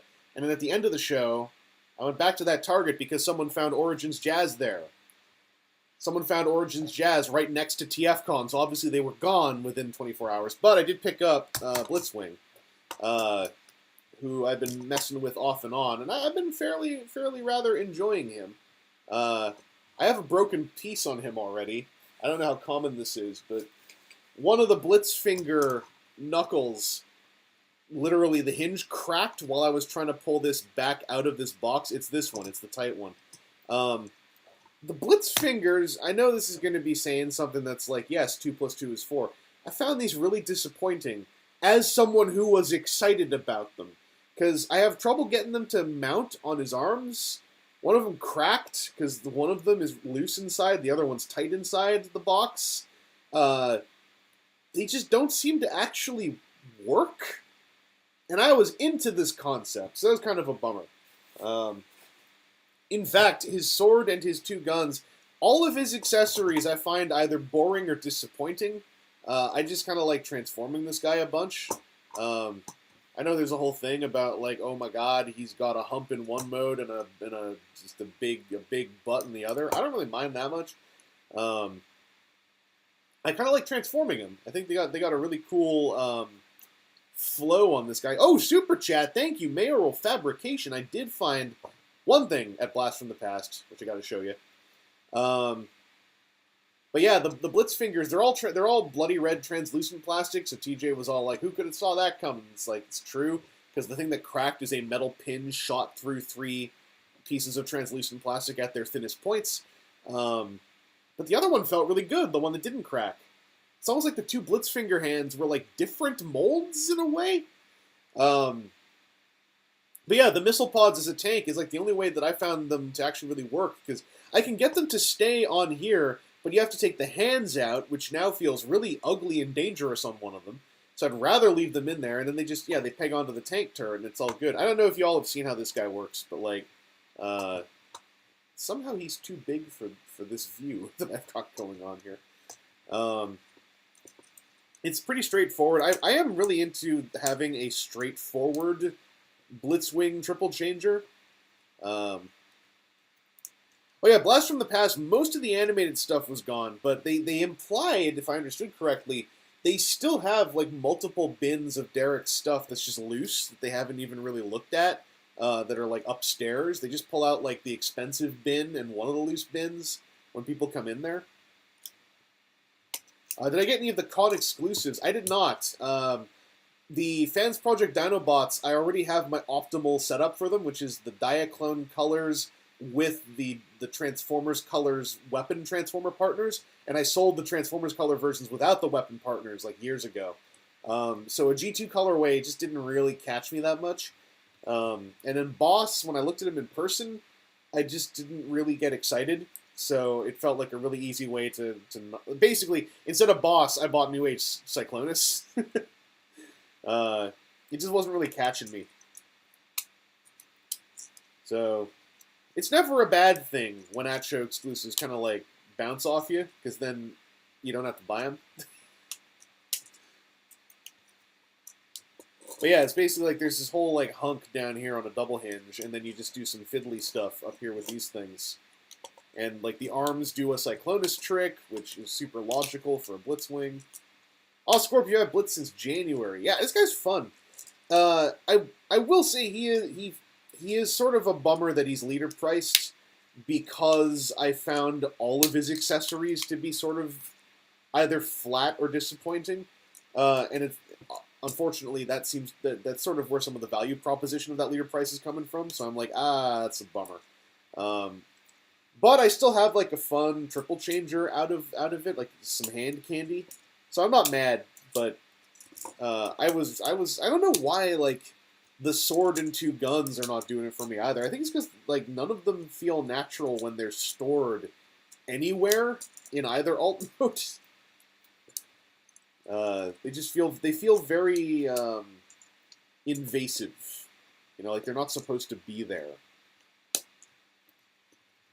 It's a shame, because, like, you know, this stuff with all the hinges back here and the tabs holding everything together, it's very satisfying. Get some of that good tactile feedback that I personally seek. And they got, like, you know, working wheels on the bottom of the tank, which I always find cute. It's like, I don't even use the wheels, I just like that they figure out how to get them to line up with the floor. And, oh, there's a cool trick with the turret if you haven't seen it, which is a way to get the barrel to shorten. You saw me do a 180 flip there. So there's a door that opens and you fold the barrel out. I love that. That's really clever. That's a cool way to do it without like the whole like the hinkiness that can come with a telescoping barrel. Labyrinth, yeah, the accessories just kind of feel like an afterthought. Yeah, this one's solid. Here's one of my secret things. It's not secret. I say it pretty loudly, but like, I actually have enjoyed every Blitzwing that's come out. I like the Thrilling 31. Admittedly, I modified the shoulders by building out the locking mechanisms a bit with some cut pieces of plastic. I like the Titan's Return one, too. Nothing really like specific about it. I just enjoyed it. And I like this one. They're all not as good as the DX9 one, because the DX9 one is basically like Devastation Blitzwing, which is my fave. But I have been a serial Blitzwing enjoyer, which makes my feedback on Blitzwing like always kind of, how do I put this? It's always like a little bit useless to people, because a lot of the common problems people have with Blitzwings I don't have. I try to recognize them at least, but like I just generally enjoy Blitzwings. I'm like, you make me a Blitzwing, I'm usually happy. I'm a basic Blitz boy. I wouldn't say I'm a white knight for Blitzwing, because I don't lift a finger to defend him. I think that Blitzwing can stand up for himself. But generally, I have fun with Blitzwings. Yeah, the nose cone thing is funny, because this is like, because all the research that went into figuring out where this came from, right? It was like, well, this is actually the worst part of animation accuracy. And it's like, all right, what's the blitz bump? I just wish there was an LED in here so it would light up as his weak point. That's my main problem with it. I think it should be glowing. Like in this version of the aerial bot trick, there's actually like super solid like clip-in points on both sides. The tab here on the bottom of this winglet doesn't work at all. It just kind of sits there, so that's kind of a bummer. This is how my brain works for giving feedback. Like, this tab doesn't really excite me much, so like, you know, it can get the hints. I don't know, because this is a Twitter thing mostly. I even like that this Blitzwing has fake wings, because I like to think Blitzwing is such a colossal dumbass that, like, he scanned 2 alt modes and didn't connect that his robot mode's wings could be the wings from one of the alt modes. So he's like, no, it's fine. The wings are down here in my legs where they go. And then my actual wings are up here where they've always been. And, like, he doesn't understand it whenever anyone goes like, dog, you could just make your wings be the wings. And Blitzwing's like, huh? No. The wings are around my legs. These are my robot wings. It's not my plain wings. Noob. I just like the idea that it represents Blitzwing being just like a colossal meathead. Obviously, headcanon solutions for situations that other people just find annoying are not a universal solution. They just make me happy. Yeah, Robot Lurker, but they're in my name! That's my shtick! Nobody says, why is the Batman got bat wings? He's Batman! I'm Blitzwing, I got wings and I blitz! I also kind of wish this panel specifically had a solid kind of moment. It has something in there, but it's not solid. It's not really tactile satisfying to me. See a fan page. Some men live for chaos to upset the established order. Meanwhile, Blitzwing's leg wings exist. I ain't Blitz leg. Blitzwing just getting really, really upset and actually angry.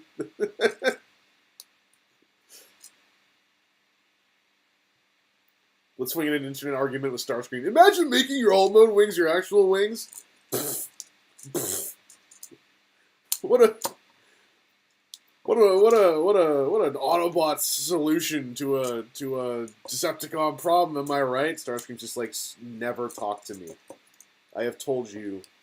In fact, I have told you before, never talk to me. Why is this happening? Where is your legal guardian?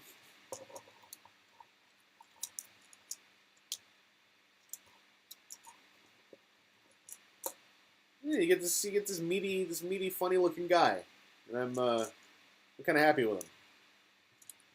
The only bummer is it makes me go like, well, do I now want to go track down Siege Earthrise Astro Train after all this time of never picking one up? Not out of any spite or anything, just like Astro Train and Siege and Earthrise came out at the perfect time in our pandemic lifestyle for me to never see him anywhere. And as a leader class, I was like, I don't want to chase him online. I want to come across him when I've just been paid and then do something silly. Anyway, speaking of Blast from the Past, while we're on with all this, I also got Far Cry 5. I don't know if y'all saw. I got all of Far Cry 5. You know, so my apologies if you bought Far Cry 5 because I got it all in here now. So I'm sorry, but you know you can go talk to Ubisoft about that. I'm sure Ed Boon will take your call. But also inside here is where I put the thing I got from Blast from the Past. Yeah, sorry, I stole your coffee.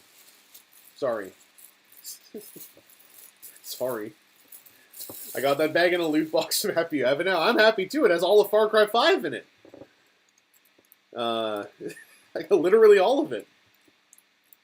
Anyway, I found this in a bin, in the cheap bin. And it was like $15. And I was like, there's one kind of thing that I do, is when I find lost, abandoned, or unwanted Reveal the Shield Junkions who are reasonably priced, I buy them because it's one of my favorite toys. Everyone else hates it, so I adopt them.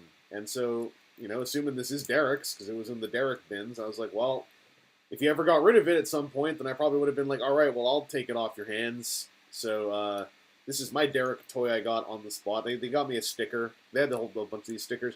I was like, can I peel this off and readjust it? It's already ripping, so I'm just going to leave it. It's going to be his cape, so I remember this is the Derek one. So that's the main thing I got at Blast from the Past. I was very tempted by the final Swindle. Did I tell you all about this? There is one Swindle left at Blast from the Past. It is a not mint on card. It is a carded but slightly bent carded Japanese release of Fall of Cybertron Swindle, the deluxe, with the fancy metallic paint and him doing the finger guns pose in the box art. It is the final Derek Wyatt Swindle, and I know for a fact he hated that head design. He always hated the Alternator Swindle style head design. So I felt it was like almost perfect that the final Swindle that nobody is buying. Yeah, oh, they still have that Swindle. It's like $90 too. That's part of the reason why. I dropped my phone. Hang on. Part of the reason is just that it's perfect. That the final Derek Wyatt Swindle that perhaps will just be there for time immemorium now is his least favorite one probably, other than like if there was an Alternators one there. It's perfect because Derek Wyatt did not like that Swindle, as far as I can recall. He very specifically always hated the Alternators Swindle head design, so I kind of had a moment looking at it. I was like, it'd be so cool to buy the final Swindle, but then I was like, is it also, I took a photo of it, but I was like, is it not also perfect that it's just going to be here? Like, maybe the rest of his collection moves on, is spread out, is going to be loved by other fans, and then this Swindle that he didn't like is just left sitting on the shelf. So that was kind of cool. I did get one other thing. This was acquired via the help of 8 Epsilon. Let me get this Blitzwing case out of the way here for a sec. This was acquired some time ago when I knew I was going to be making it to TFcon. Ugh. Just realizing I stored both of the, like, this was in a plastic bag, and then I stored Rekgar in a plastic bag. Like, woo. Wait, this is just the Blast from the Past plastic bag, isn't it? Anyway. Yeah, mayoral fabrication. I kind of gathered after a second. I was like, I think that is Epsilon. So thank you for nabbing this one. He's missing the gun crane thing, but this is the Derek Wyatt collection, or at least unanimated Long Arm Prime from the Derek Wyatt collection. And folks who have been around me doing YouTube things since way back when animated was still new will recall that this toy has like a certain special place in my heart because I had a lot of fun making a very silly video for it. And so I thought, like, hey, this would be a really cool thing to adopt. I forgot how this works. You have to do this, don't you? I can't remember how this works. I haven't messed with Long Arm Prime in so long. This one might just be kind of stuck. But yeah, this felt like also a nice keepsake. He's got that sticker down here. I haven't really messed with this thing at all. I don't remember how he works entirely. Maybe I'll go in the other direction. It's been a hot second since I messed with Long Arm Prime. Yeah, one of the arms just telescoped in. The other one's stuck on something. I'll probably go through and like poke at him with a fine-tooth comb a little bit later. Because I would like to eventually track down what do you call it? Accessory for him, the crane cannon thing. I'd like to track down a copy of that for him eventually. I figure since it's a loose part of a toy from 2008, that like eventually I'll find like a really busted up one in a bin and I can just steal his gun. But yeah, this was very cool. I hadn't thought about this toy for a hot second.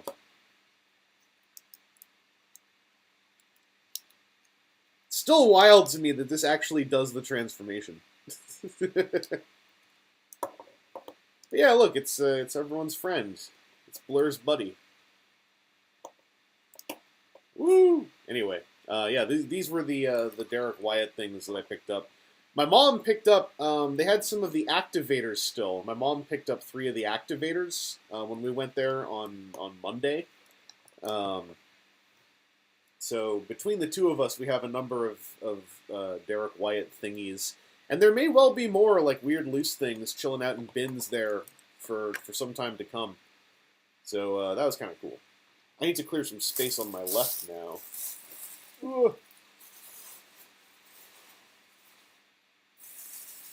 I need tips where to find parts for Brave stuff. Oh, dang. Yeah, I haven't really looked into purchasing old, like, loose Brave stuff since the early aughts. I don't know if it's changed, but, like, finding Brave parts has never really been something I knew how to do. You might have some luck, like, trolling Mandarake. But, yeah, truly, I am not sure. Where you could, like, reliably find Brave parts. Microphone, guitar, and stage. It almost might be worth just tracking down at, like, a Sonicon Mike Sounders. And then, like, having the second one as, like, one of my brothers. But I'm not sure. I'm just clearing up some of this packaging I opened up. I wish I could help you more with that, because I've always wondered too. I have some kind of I have a really beat up Dagarn X, the old DX, and I don't know where I will ever get some of like the leftover bits for him, and it just seems like it almost is more sensible to just eventually pick up, you know, a fresher looking Dagarn. Yeah, TJ's loaded up. TJ got also like the weird preview Starscream that's like a different tint.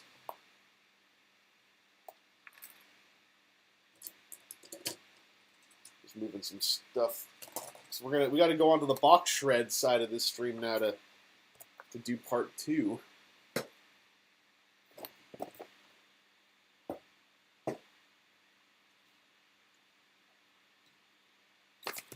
I still gotta find Japanese animated Shockwave as well. I missed the easy period to get that on Mandarake because I was gun shy and I regret that a lot. There was a period where I was like, oh, I'm just gonna grab all of Japanese animated off of Mandarake, and I didn't, and I suspect that's harder to do now. Like, I might be wrong, but I have made the assumption that that's harder to do now. Leaving aside the whole thing about Mandarake shipping also turning into a nightmare for Canadians due to various global events. And non-GPS Starscream. Set you 2 over here. So this is something that I picked up here on the West Coast before TFcon, but I wanted to stream opening it. And then when I was at TFcon, I found out, like, oh, yeah, also this thing is, like... Yeah, nothing's easy for Canadians, except for this one thing. And not for all Canadians. But, like, for some Canadians, getting a hold of this thing was actually pretty easy, because I gotta open up this.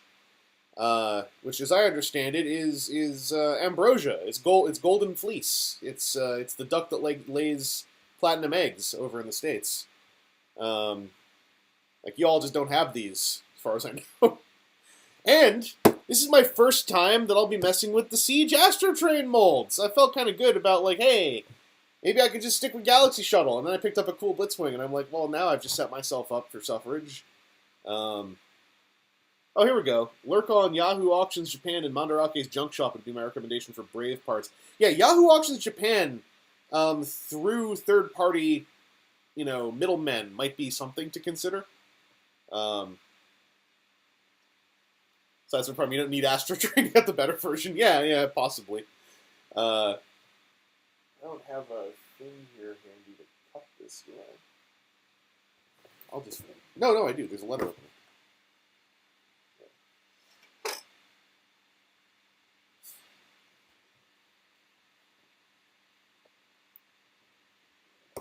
Yeah, I never looked at the Siege one in person much. I think I saw it once at an EB Games, like right before the very first round of lockdowns set in, and then I just never saw him in person again.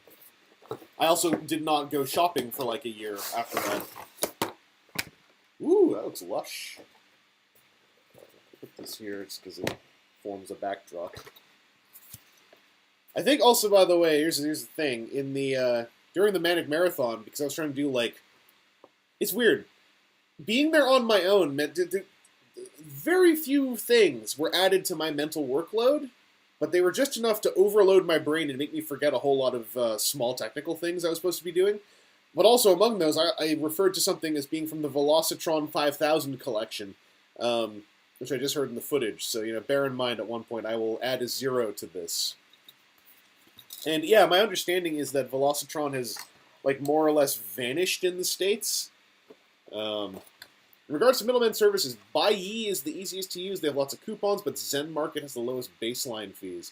Yeah, I haven't done middlemaning since 2017 with Yahoo Auctions Japan, so A, like, thank you for the recommendations, and B, like, cite recommendations from folks who use those services. What's in here, by the way? What's all this? What's in Galaxy Shuttle's used Kleenex for me to discover? And where does the tape stop so I can... I don't know what to do about this. I'm just going to rip it. This is so messy. Okay, here we go. I got guns and... Oh, right, his caboose just is full of guns. Anything else? Oh, alright. Hang on, I'm going to be clean. I'm going to put all the ripped little bits into this now hollow Kleenex egg. Oh my god. Ransom Fern, quote, I joined in an hour after the stream starts, and I've been watching from the beginning at double speed, and I finally caught up. Can we get a round of applause, or writing the word clap, or that one emoji for Ransom Fern, please? That's legitimately impressive. Turtle Tank 82. Through you, I discovered Gao Gaigar, and I love it. Hey, hell yeah. Hell yeah. Hang on, I'm going to untie these because I don't have clippers with me. It's fine. I actually enjoy untying these paper ones. There's something satisfying about it when they give. Yeah, Ransom Fern, thank you kindly for wanting to, like, I guess properly is not the right word, but like wanting to have the full plot of the episode.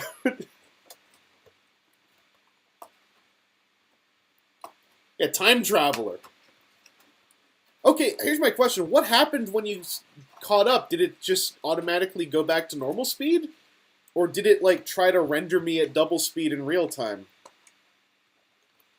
I didn't know you could even do that on the playback during a live stream.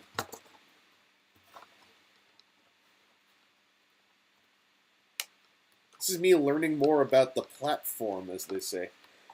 This is also harder to do. I thought I'd put it down like this so you could see it easier, but because there's no solid surface under here, this thing is like bobbing up and down in a way. It's making... It automatically went back to normal speed. That must have been a trip.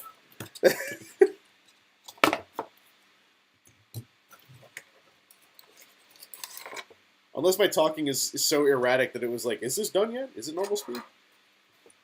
I knew about this going in, but I kind of love like the decision of colors for the caboose here. They're watching ahead of your existence. Yeah, Vangituous is manifested once again.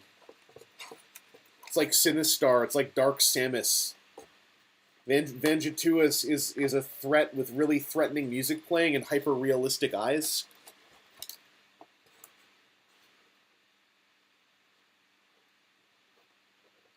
Banjo-Toois is like Ben Drowned. How dated is that now, by the way? All my creepypasta references are like from the early 2010s.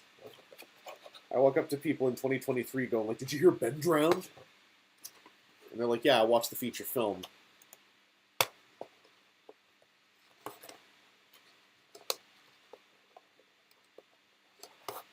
Oh, come on. Come on, get out of there. I'm going to get it. Fun piece of trivia. I'm coughing.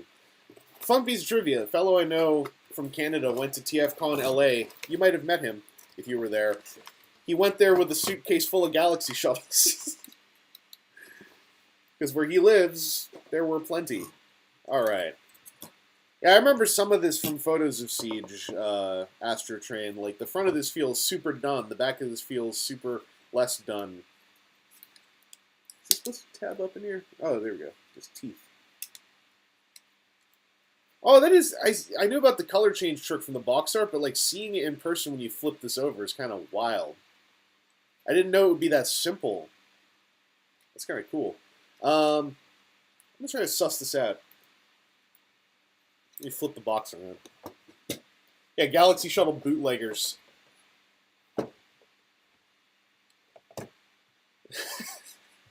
Start all your reviews with, beware, I live. I guess I could try.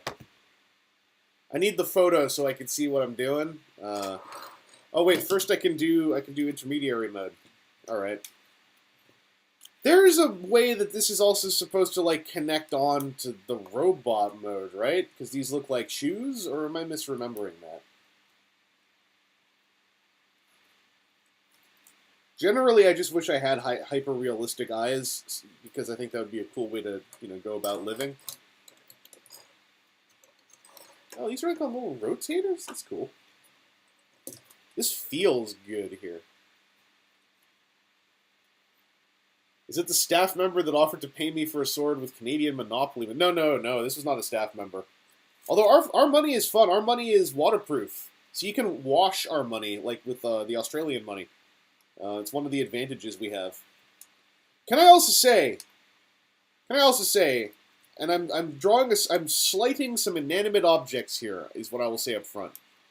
I hadn't been in the States since 2019, and I was in U.S. territory for less than an hour before I was reminded that I hate your money.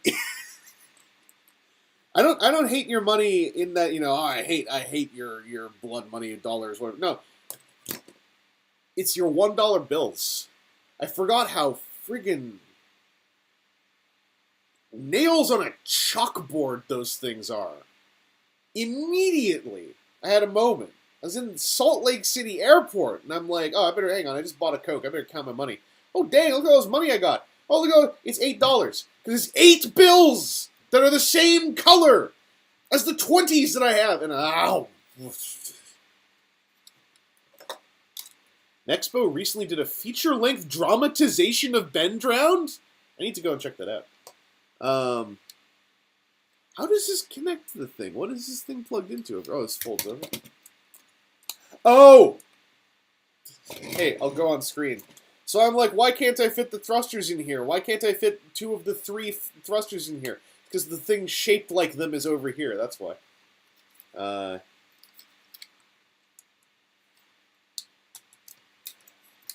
Also, one other thing, okay? In Canada, we got rid of the penny a while ago. My mom went to a bakery inside Salt Lake City Airport and had a moment where she bought stuff that checked out, final asking price, $16.02. My mom was like, well, I have $16.01, and the person behind the counter was like, well, we're going to need that other cent. And my mom had to break a 20 and get 98 cents in coins back. Pennies! So anyway, I had a big national heritage moment when I was like, I forgot we solved some of these problems where I come from. Anyway, this is cool. It's not a slight against anyone who lives in the States when I say that I found your money very annoying. It's just that, boy howdy, it had been a while, and I forgot some of the funny things about it. And I had to get that off my chest. Because, hey, there's people who think the Canadian money's silly, too, and that's cool. You know, you can do that. It's just like, boy howdy. Woo-ha. Yeezy caca. Some of the pennies. Get rid of them. Alright, we did. Life is easier. It's so, life without pennies. When I finally got back to Calgary Airport, and I was like, how much does it cost? A number that rounds to 5. Ken. Anyway, I'm going to turn this into a train now. Now that I got all that stuff off my chest, I'm going to turn this into a train. I can't move the tail fin. I give up. Now I'm going to continue. How's the exchange rate doing? I don't know. I couldn't check it because I was too busy having to sift through 1 million $1 bills and a giant sack of pennies.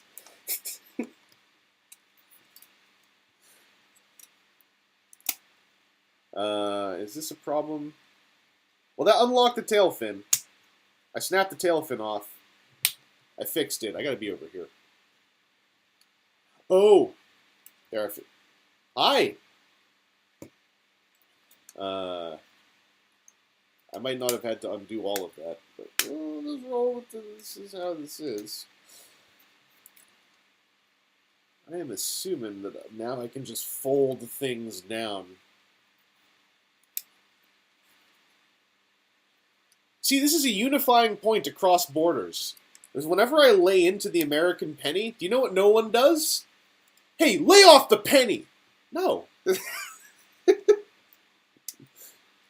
No one sticks up for the penny. No one likes it.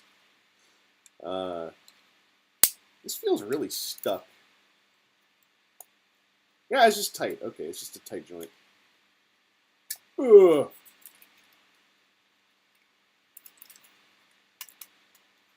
Smash that launch button. If there was a launch button on this to literally shoot it into space. Am I doing something wrong here? This feels like I'm smashing pieces together. Alright, something clicked in a satisfying way. We're gonna rotate this like this. That's better.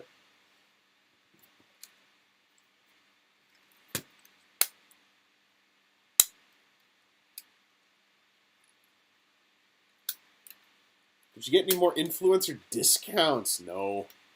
I got a, what do you call it?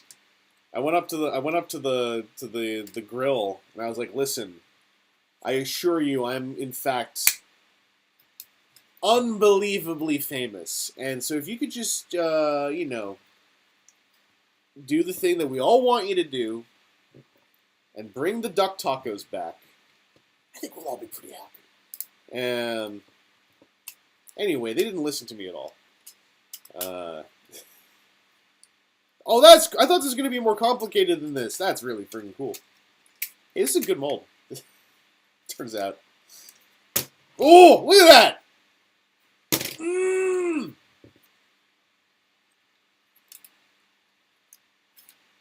The color change gimmick is choice, and then you get the friggin' Advenger set up here. You just put all the friggin'... Oh, man. Let's go. Let's load them up. Galaxy Shuttle says today we go to kill.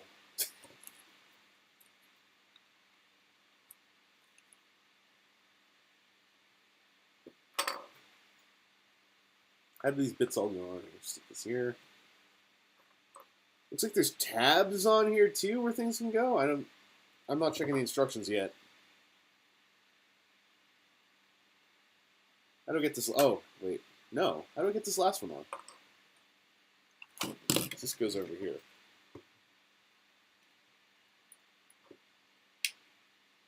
What else do you think we'll get for Gamer Edition Studio Series? I got a feeling that, like, Okay, I'm going to say let's not all assume there's going to be a Bruticus, because I think I would say that there is a chance there's a Bruticus. There's also just as much of a chance that Bruticus was on a whiteboard where the words said, we can't do this. So I'd say let's not get hyped for a Bruticus that doesn't exist yet, but also it would be pretty cool if there was a Bruticus. I think they're going to probably do a Megatron. They're going to probably do Starscream Sound. They're going to hit the buttons. They're going to hit the numbers. Probably break down out of Barricade would be my guess. At least for the current iteration of Gamer Edition. Some Convoy no Nazo stuff in Gamer Edition would be hilarious, and I would love it. How did they get 2 guns on this thing? I'm gonna check this. I just ripped the instructions. I don't care. I own ripped instructions. No one can stop me. I'm unpredictable. I'm like the Joker.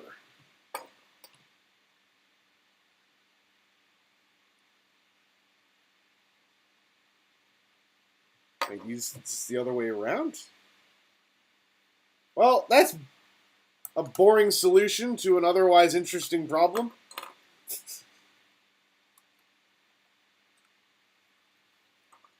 Gamer Edition Tidal Wave would make my day.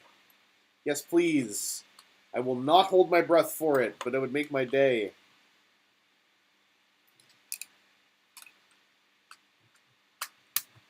Oh, hot damn. Look at this thing. Kill Train! Where does this other thing go? I put it in the hole they were talking about, right? Yeah, okay. This thing's neat. These colors absolutely feel like there's something more going on than with the Astrotrain colors with the caboose.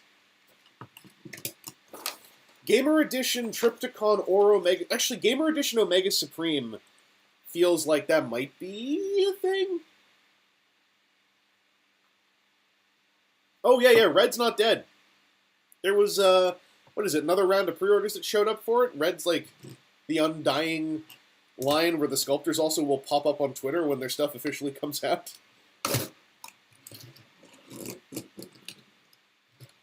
Yeah, Scorp, that's kind of where I'm at. I'm thinking, well, wasn't Breakdown in one of the... Oh, you're thinking the first levels. Yeah. That seems reasonable. Like, I would assume that's where they maybe pulled some of the roster from. I'm going to turn this into a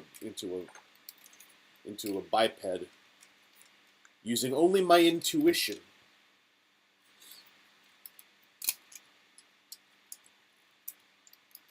Yeah, Red just keeps not being dead and also, like, not really getting officially announced either, right? Like, as we just discover Red exists still. And I also actually like parts of Red. I think Red... Oh, I didn't see this. There was a little top smokestack I could have flipped out there. That's kind of cool. There are some stinkers in Red, absolutely. And then also the Shockwave and Galvatron are really good. The Galvatron specifically is really good in Red. I bought them both on a whim last year, and I was incredibly impressed with them, given the reputation of that line up until that point. And I think it kind of is a shame that Red is, like, alive but also generally ignored, because the sculptors for Red seem to be really genuinely, like, interested in what they're doing, and then, like, their line doesn't even really get that many official announcements. It just sort of pops up. Turtle Tank 82. Generally, I assume that the Victory Transformers are all buddy-buddy with all of the Yushas and Braves, because Victory was basically the prototype Brave series. So they're all like, yeah, we know that guy. Galaxy Shuttle's like, Gaugagar? Yeah, I taught him how to dribble a basketball. This isn't going in right. What's going on? I would like to find Knockout. I haven't even looked up how he turned out. That's the one thing with Red is you kind of want to check the feedback. I went on a Purple Faith-based judgment call with Galvatron and Shockwave, and I was really pleasantly surprised by them. Shockwave is probably going to land better for most of you, but I think Galvatron was a more impressive action figure for what he's doing. Why is this popping back out over here? Oh, this one's doing it now, too. I am missing a piece of toy meat in here and what it's supposed to be doing.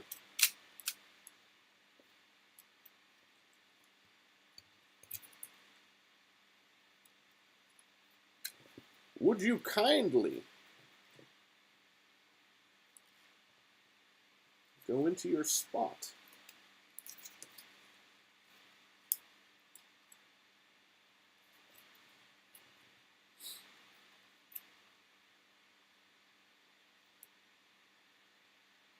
Oh, Knockout is before Galvatron Shockwave? I, for some reason, thought that he was, like, post their wave.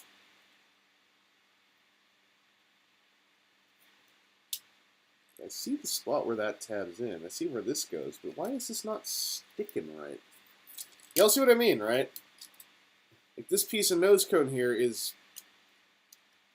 something's not playing right.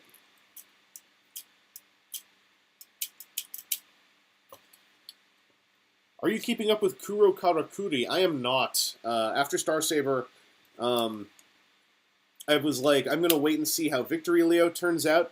And then Victory Leo sounds like it did not turn out the way I would have liked it to. So I've decided to just return to spectating the line.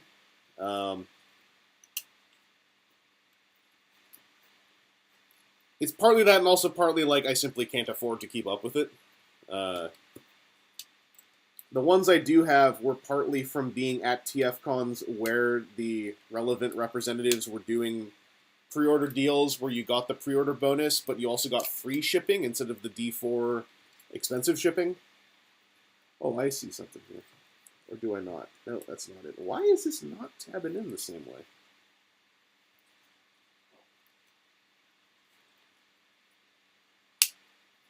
Let's see, what's the hand feel factor on this one? Oh, no, this one's not going either. So I missed something. No, that just went in. I don't get it.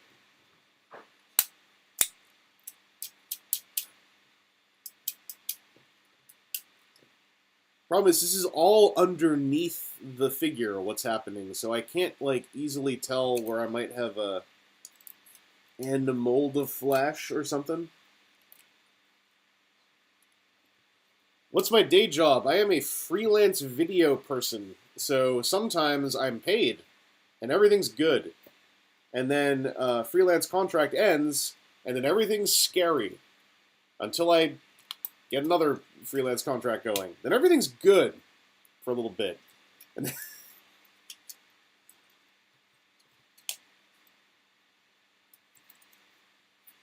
so currently, like, I'm doing some work with a mental health and addiction hospital. And I've been doing a bunch of projects with them. And that stuff's fun. It's unfortunately not very publicly viewable. It's all for internal education purposes. So I can't really go, like, check out my great thing I worked on. But it's nice to work on something that you know is helpful in that kind of way. Like, something that you know is like teaching an empathy-based way to deal with certain types of psychoses, and that it is for the practitioners who will interact with those afflicted. Or previously, I'd worked on a package of videos that were for education internally as far as the topic of anti-black racism. So you get that kind of good feeling of, like, I'm doing work, and also the work I'm doing is, like, objectively good, which is, like, it's a nice thing. It's a nice feeling. Oh no, Master Ben, the movie I made was for school. That was my student film. That did not make any money. I did a GoFundMe to raise the money to pay for the props and everything. Oh yeah, and I used to do like some of those those Repro Labels commercials. The last one of those I did was a while ago though. I think that was like in 2020, and I haven't heard from them in a bit. Oh, I'm trying to figure out like what is budding. I don't mean to be stuck on this one step this whole time, but I am trying to figure out what on earth is budding into what to be causing this weird sensation.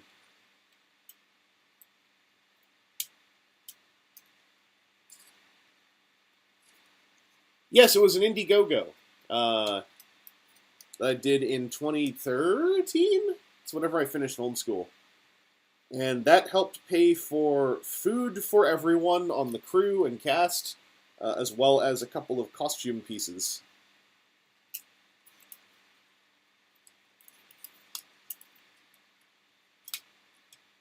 So that's weird.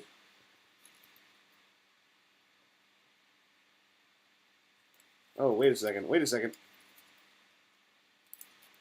I got to rotate the nose cone 180 degrees, and this other one is just working despite being rotated wrong. There we go. I solved the problem.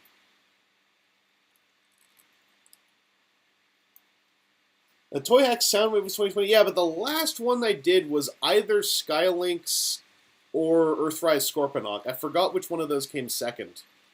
But those, I believe those were the last two Toy Hacks projects I was hired for. I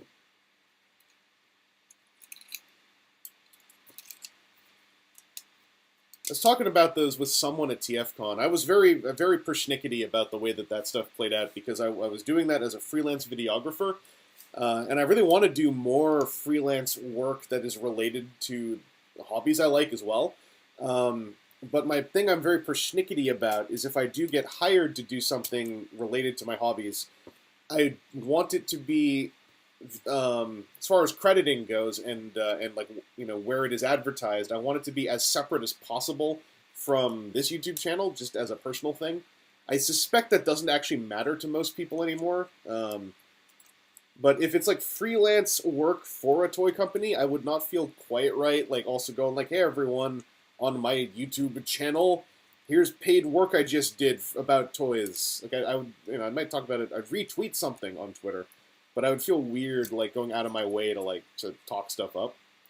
No, I haven't gotten. The only free samples I get right now are once every like 2 years. I get a Hasbro box related to Transformers whenever they design an influencer box. And even then, I think a couple of them have not come my way. And 3.0 still sends me review samples for some DLX and MDLX stuff. But otherwise, it's all grown in-house, as they say. This guy's cool. Dang. Oh, I gotta flip this. He's showing all of his thigh and covering all of his abs. Oh, that unlocks a waist drum, too. Nice. This guy really wears this mold well. I hope, by the way, I don't come off as like, dang, no one sends me free things, hint, hint. Like, I don't really want to be coming off that way. But as far as transparency, and given that I used to get like quite a number of review samples, sometimes I feel like it's worth pointing it out that most of the videos I'm making are just things I bought. I try to be really clear when it's review samples. Or if it's not even review samples, if it's quote-unquote hashtag free products. That's like the other thing. Yeah, this head looks really good. And I mean, like, I haven't looked at what Siege Astro Train looks like in a hot minute, but it seems like literally everyone is like, yeah, this looks infinitely better, so I kind of take all your word for it. It's bonkers that this head sculpt was designed and then just kind of like languishing in, what was it, design art or CAD files for a while. And then when they saw it, they didn't know who it was right away and had to like do some back research. That whole side of this thing is, of Transformers development is fascinating to me. I'm also just looking at the box art. It looks like I want to flip these back so that he's less loco and more galaxy. So is there like a robot combined mode with the caboose? I'm gonna check the instructions.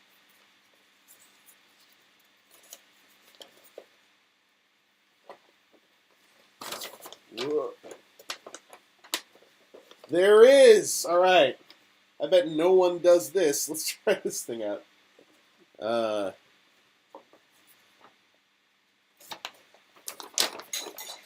Excited now.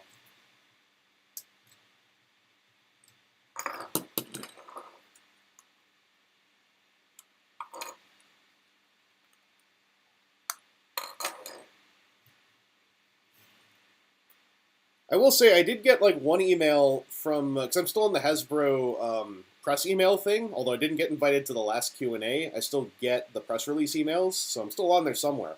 And one of them was about the not collector Transformer stuff, so like the mainline Rise of the Beasts and like the gimmick toys. And that email said something about like, let us know if you want anything for samples. So I just replied saying anything Transformers would be great for my audience. I never heard back, so I doubt they're actually sending anything. But I did do the due diligence of trying to get them to send me the finger puppets and the face masks and whatnot, like all the goofy Rise of the Beast stuff. I gave it a shot. What do they call it? I shot my shot. I shooted my shot. One way or another.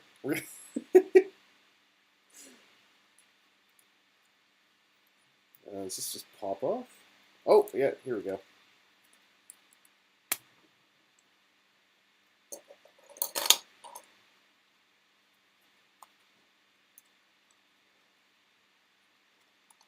Oh, neat. Oh yeah, rucksack is a very apt way to describe this. But it's rotating. It's like on the connection axle, so this can spin.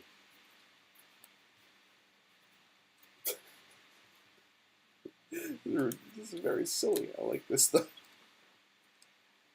Hey, can this not then just be like big cool... Okay, never mind.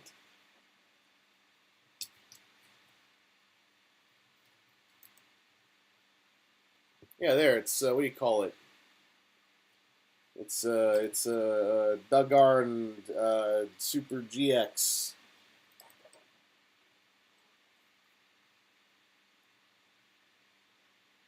Why the low res? Is it low res for anyone else, or is that a Swordstone X problem? Someone else in the chat, let me know.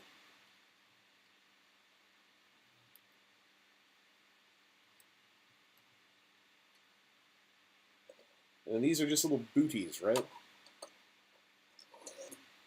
Yeah, he gets power shoes. Does this bit flip up? Yes, much pixels. A little bit, but not unbearable. Oh, I see. So the wheels are down, and then when this isn't plugged into a thing, there's room for them to flip up. So he's not on roller skates. Bitrate occasionally drops down. Yeah, okay. Hopefully that clears itself up. I can't do anything about it.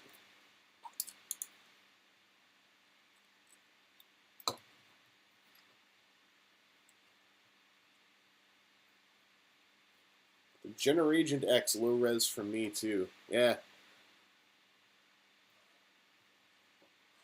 That's the limitations of my hardware and connections, I suspect. Stay in focus. So if I put this back into official backpack mode, and he just has like a gun bucket on his back.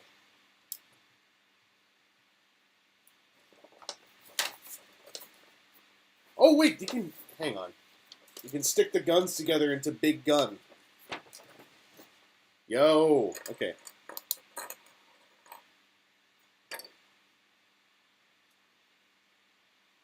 Yo, you can make big gun.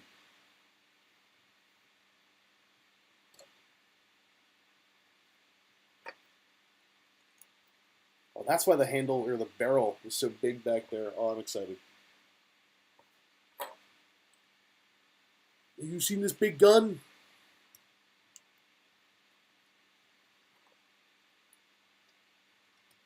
Oh, that's big gun. That's Requiem Blaster.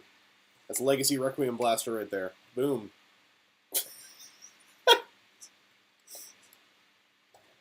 Yeah, yeah, yeah. Yeah, it's on. It's on. We gotta get this thing up.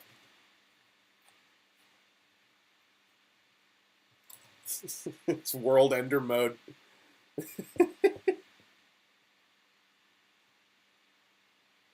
Gun Bucket is my favorite mecha anime. Excellent.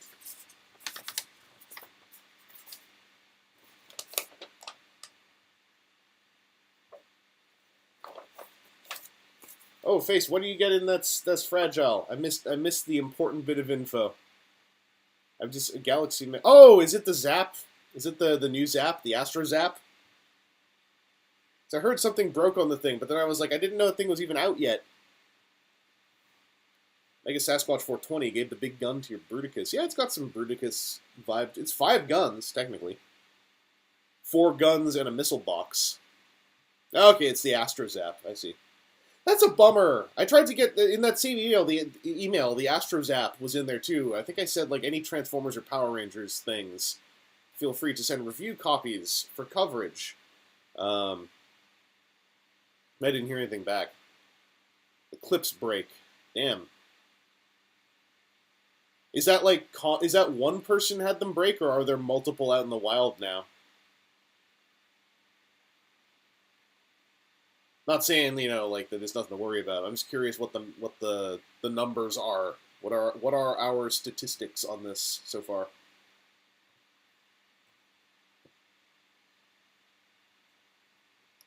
At least 2. Okay, that's looking bad. If it's 242, especially. Several broke, some came broken.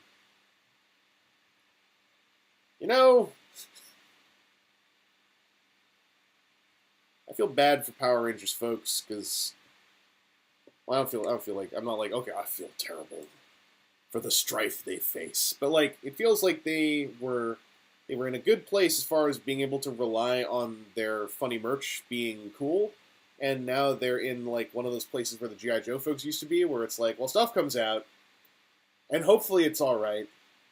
I make do with what I got, and it's like, man, that sucks. EBTS got their allotment, so presumably they're showing up. Yeah, I could have sworn that thing was like for the summer, but toy shipping, right? You might have seen a panel recently I put up where various reasons why the experience might be more stressful now than before.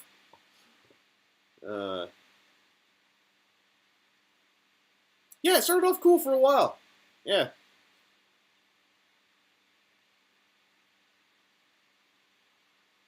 Yeah, the Super Mini Pla Galaxy Mega is very cool. I gotta get the dust off mine. It was sitting on an open shelf for too long because I spray painted all the gray bits with gunmetal before I assembled it, and now they've all got like dust particles stuck on them. Thrumdle's reviews. What's up? Chillin', painting some alien bugs. Yeah, we're just. This is my box shred. Except I'm not shredding it. I got to film it once. I was doing for the stream after going through my TFcon haul, which we're just about done doing, actually. A Jazz with Wings. I really like this. It's a shame that the axis down here is in like just an awkward enough position you can't really. Can you? Yeah, you can't really get like a cool like extended wings thing. You just have like this solar panel like Giga X Hisatsu kind of thing going on, but this is still pretty cool because it's revealing like the metallic painted parts.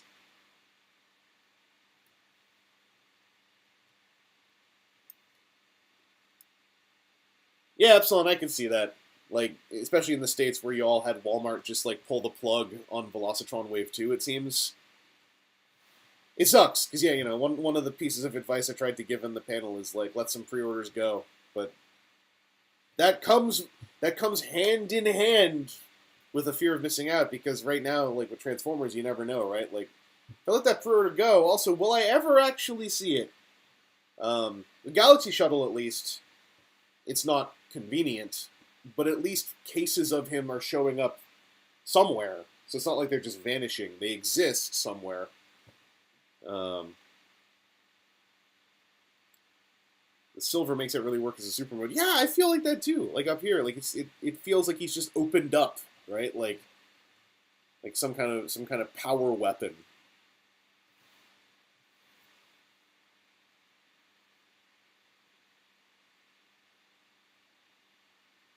Yeah, I was telling someone else in the TCG Discord who was looking for a Crasher still. It's like cases of Galaxy Shuttle have shown up in other countries. Crasher and Shadow Strip appear to have just vanished into the ether, which is a bummer because I really wanted that Crasher.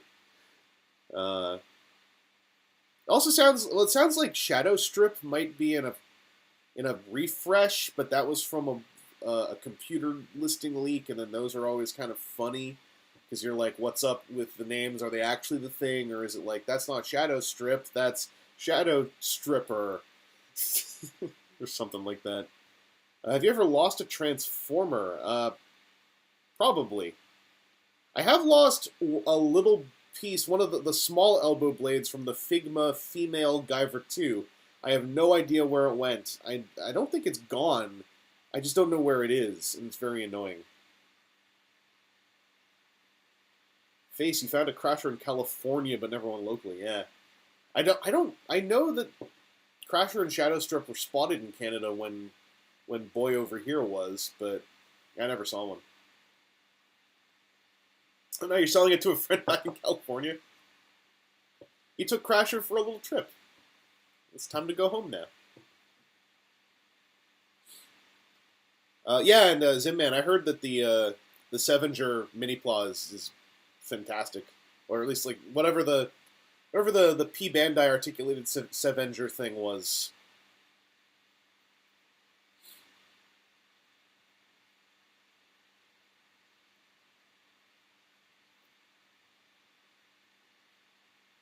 We lost a whole Energon Optimus Year of the Snake with the box and everything during a move. Man, that sucks. That feels like a moving company saw that the box had a handle on it.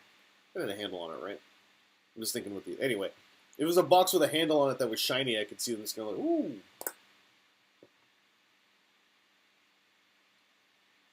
I saw a Cosmos at TFcon. I remember that was kind of interesting. Because I didn't see a lot of... Granted, I didn't go in the dealer room right away.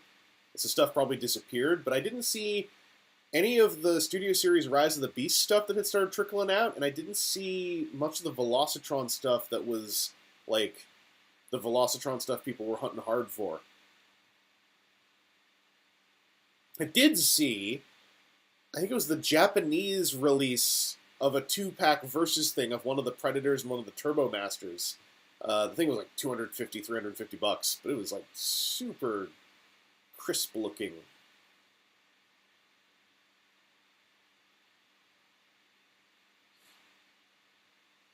Yeah, Cosmos is probably going to find his way into Buzzworthy eventually. Like, you can easily do, if you want to change his colors, it's like make him darker green or more olive, whichever one he's less of from Velocitron.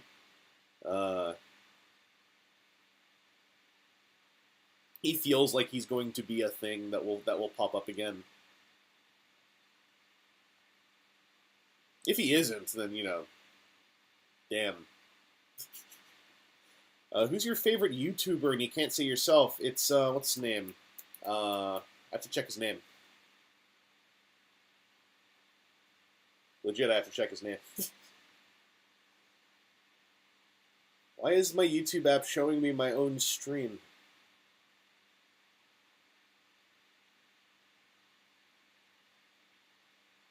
Hang on, I almost got it. I want to get it right. Yeah, chocolate cacao. Here. That's my fave. Actually, why don't I just do it here? Yeah. My favorite changes like every few minutes, but this is a go-to for me. Very, very, very relaxing. And full interaction in English via closed captions only. Very informative interactions, though. Or interactions, like commentary in English closed captions, explaining what all's going on. Really well shot. It's a chocolate_cacao. Here, I'm going to type it in.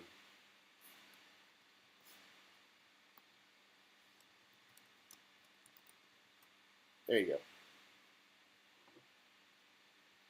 Check out that channel. It's delightful. Hopefully, the person who runs it isn't a scumbag. I have no idea. That's always the risk now, right? Um, but yeah, chocolate cacao.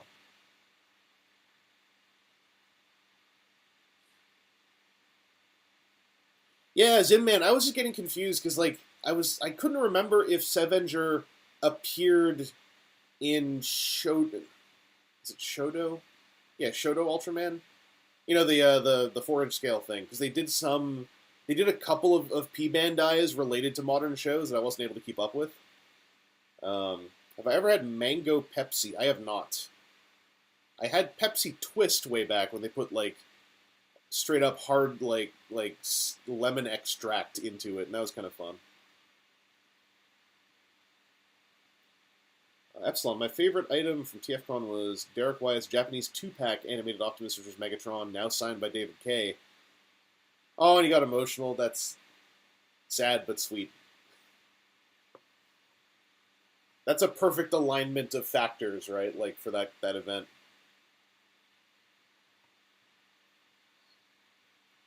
That's one thing I just didn't get a chance to do at TFCon was go to any of the voice actor tables because they were super busy, and I was like, I just want to go up and say hi, and then there's like lineups of people who are going to pay money for things, and I was like, I don't want to like get in the line until like, hey, and then like leave, you know? Okay, yeah, yeah. There was something. It was like the way to get the non-fused base form of Ultraman Z in Shoto, or yeah, it's Chodo for Ultraman, and is P Bandai, so I didn't.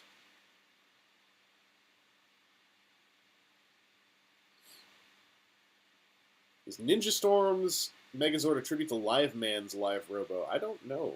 That sounds like that would be in one of the Plex art books. That's the kind of info they would pack into the paragraphs. Scorp, now I feel like eating chocolate. Yeah, that's right. Yeah, right. Zeta Prime, have you ever had wisdom teeth removed? Yes, I did. In fact, I had to get 4 teeth removed to make room to remove my wisdom teeth. This was many, many years ago. For wisdom teeth, it's actually quite simple because they gas you, so the world disappears, and you wake up feeling incredibly pleasant. And then when I woke up from my wisdom tooth surgery, I had this thing where if I squinted slightly, everything was in strobe light frame rate. So I was watching my VHS tape of Rammstein's Live House Berlin, and then squinting slightly to make everything go into strobe light frame rate, and I was like, yeah, this is sick. The bummer is that then everything hurt afterwards for a while, and I had to spend a couple days eating bread soaked in milk, so that I didn't get like solid food into like all the healing stuff. Um, but the actual like part where they're pulling pieces out of you, you're not even awake for. So that part's like whatever. I had to be awake for all the other teeth getting pulled out to make room. That was hell. I was a very tough little guy, just constantly going in every week for a little while. Okay, yank 2 more out. I just had basically too many teeth. That was what my orthodontist said, is you have too many teeth, numerically. So I guess I am a natural predator. Did I get the More Than Meets the Eye notebooks James Roberts was selling? I did not. I know of some friends who did, though. How old was I when I got my wisdoms out? I was in high school still, I'm pretty sure.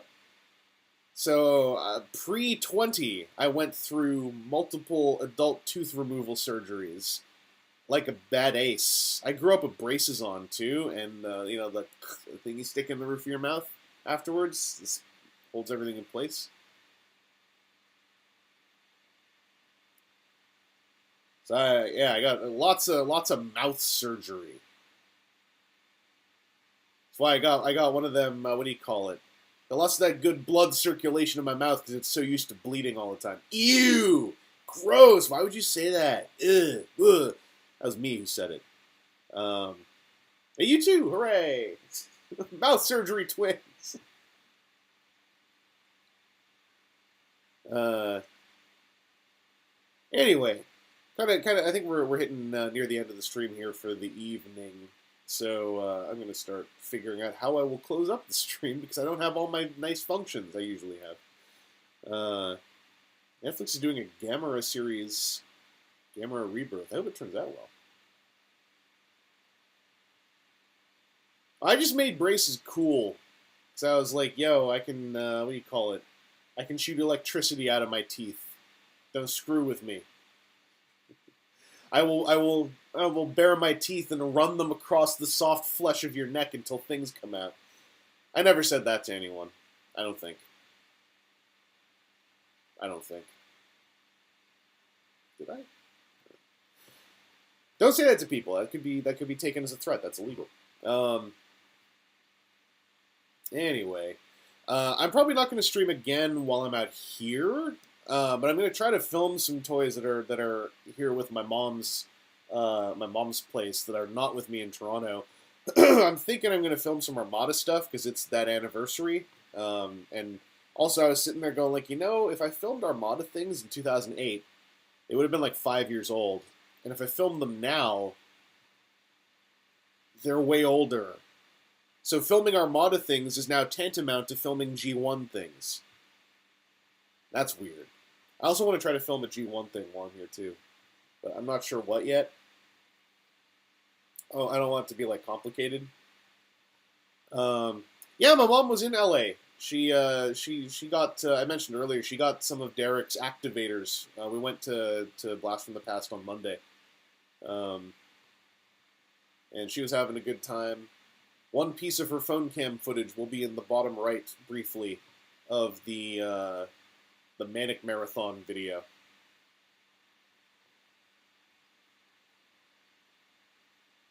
Yeah, my mom is rad. I had that confirmed at the show. A whole bunch of people were like, yo, why is your mom so cool? And I was like, because I raised her well. Thank you. I'm a proud parent. To pause, yeah, Armada being vintage now sends a chill down your spine. When I was here for like a day and a half before we flew to LA, and I was just busting out. I was going through all my Armada stuff, and I was posting on Twitter. I like broke out original Armada Prime, and I was like, I'm going to learn how his electronic brain works, and I did. And I built the whole thing with him and Overload and Jetfire, because I went mold completionist on Armada back then.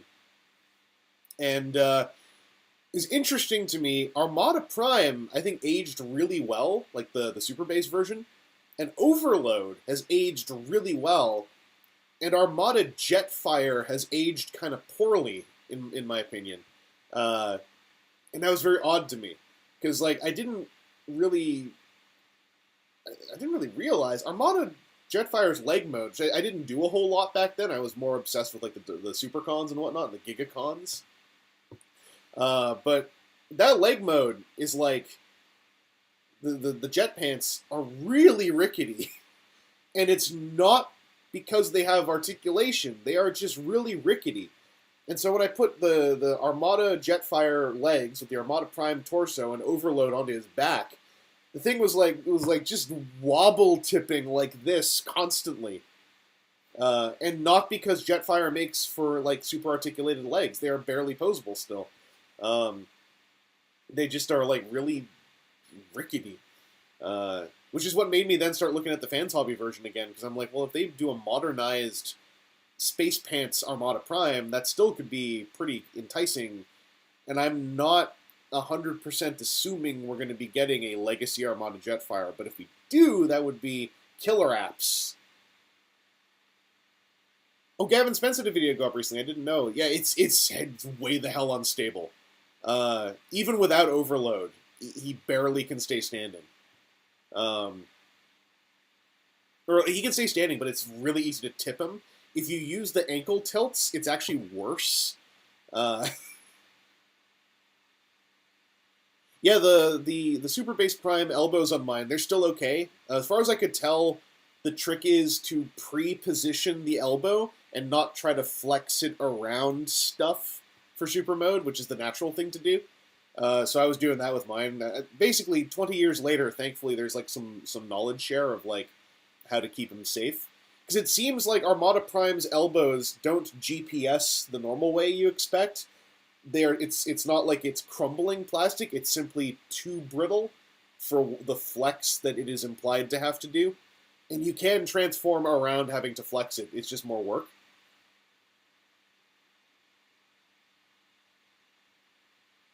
Happy pre-birthday for October, Zeta Prime. I hope you can make it to a birthday convention. It's always a good time.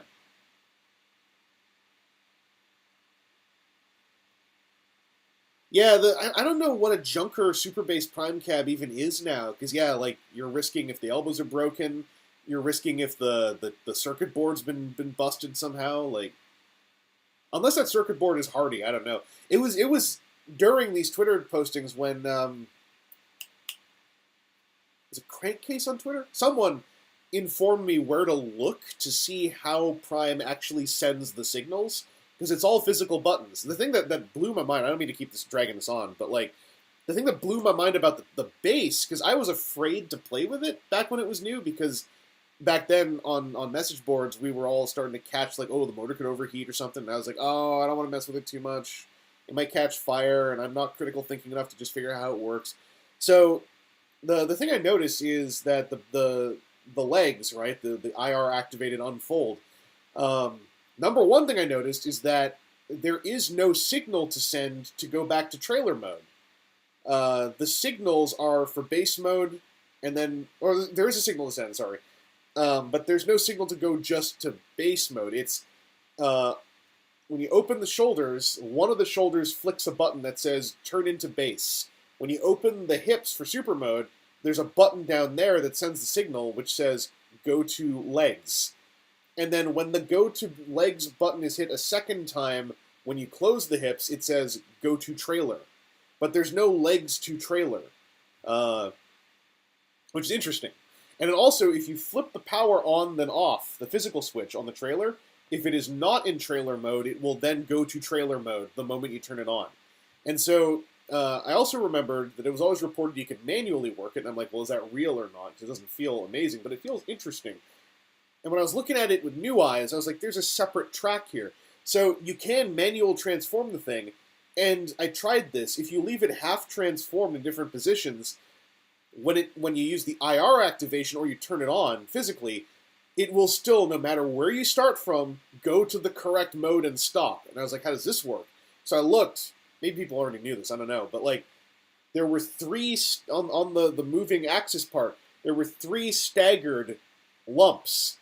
So it's kind of like a Sentai or a rider toy, like a roleplay toy, when it reads states using physical switches. So there's three staggered bumps on the rotating hinge so that the trailer knows what mode it is in, basically, once it achieves a mode. And I was like, this whole thing is incredibly smartly designed for, like, 2002. And I was actually kind of amazed that we never saw this gimmick again. Obviously not in the same scale, but even just for flip-out parts or something. Like, a three-state brain talking to another brain that sends state transition signals to it. It was super cool, like, figuring all that out. It was a very fun evening. Anyway, that was a ramble. Face, come to Toronto. It's I'm biased. I live there. Come to where I don't have to travel.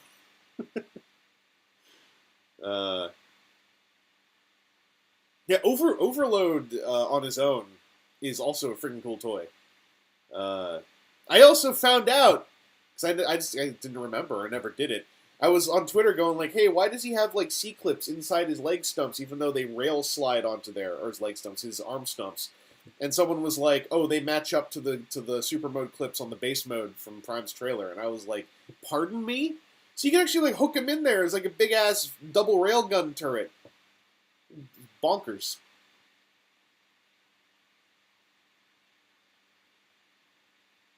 Only if you, I know where food is.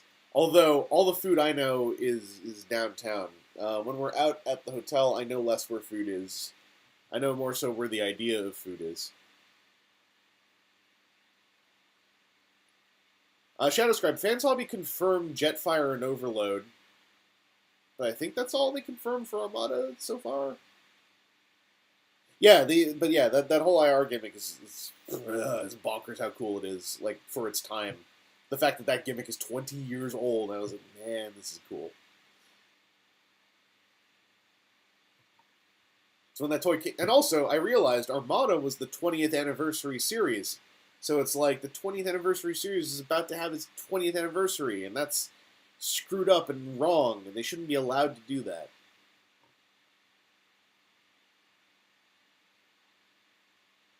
Yeah, for Armada, okay, it's just those leader characters and their pals. Anyway, now that I rambled that much, like I said, probably not going to stream again while I'm out here. I was thinking like, oh, I could stream Armada Prime, but I'm like, that stream would be like 10 minutes long. I can just record it and then post it.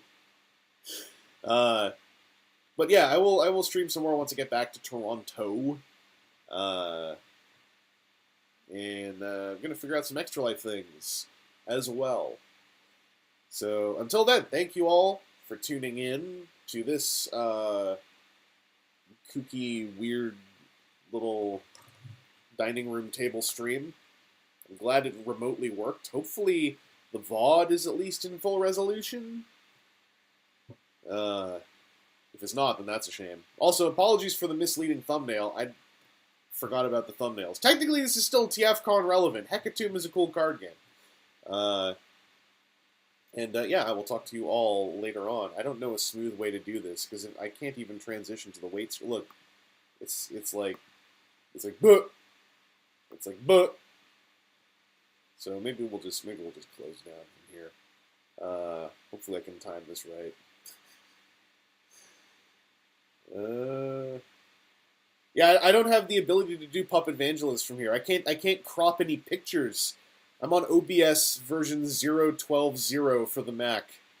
It doesn't even crossfade when I switch screens. So I'm just gonna try to time this to say good night, gamers.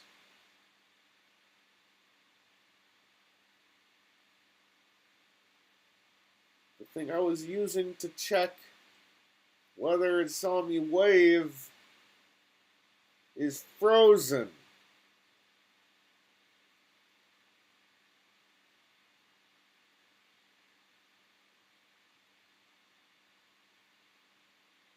Bye.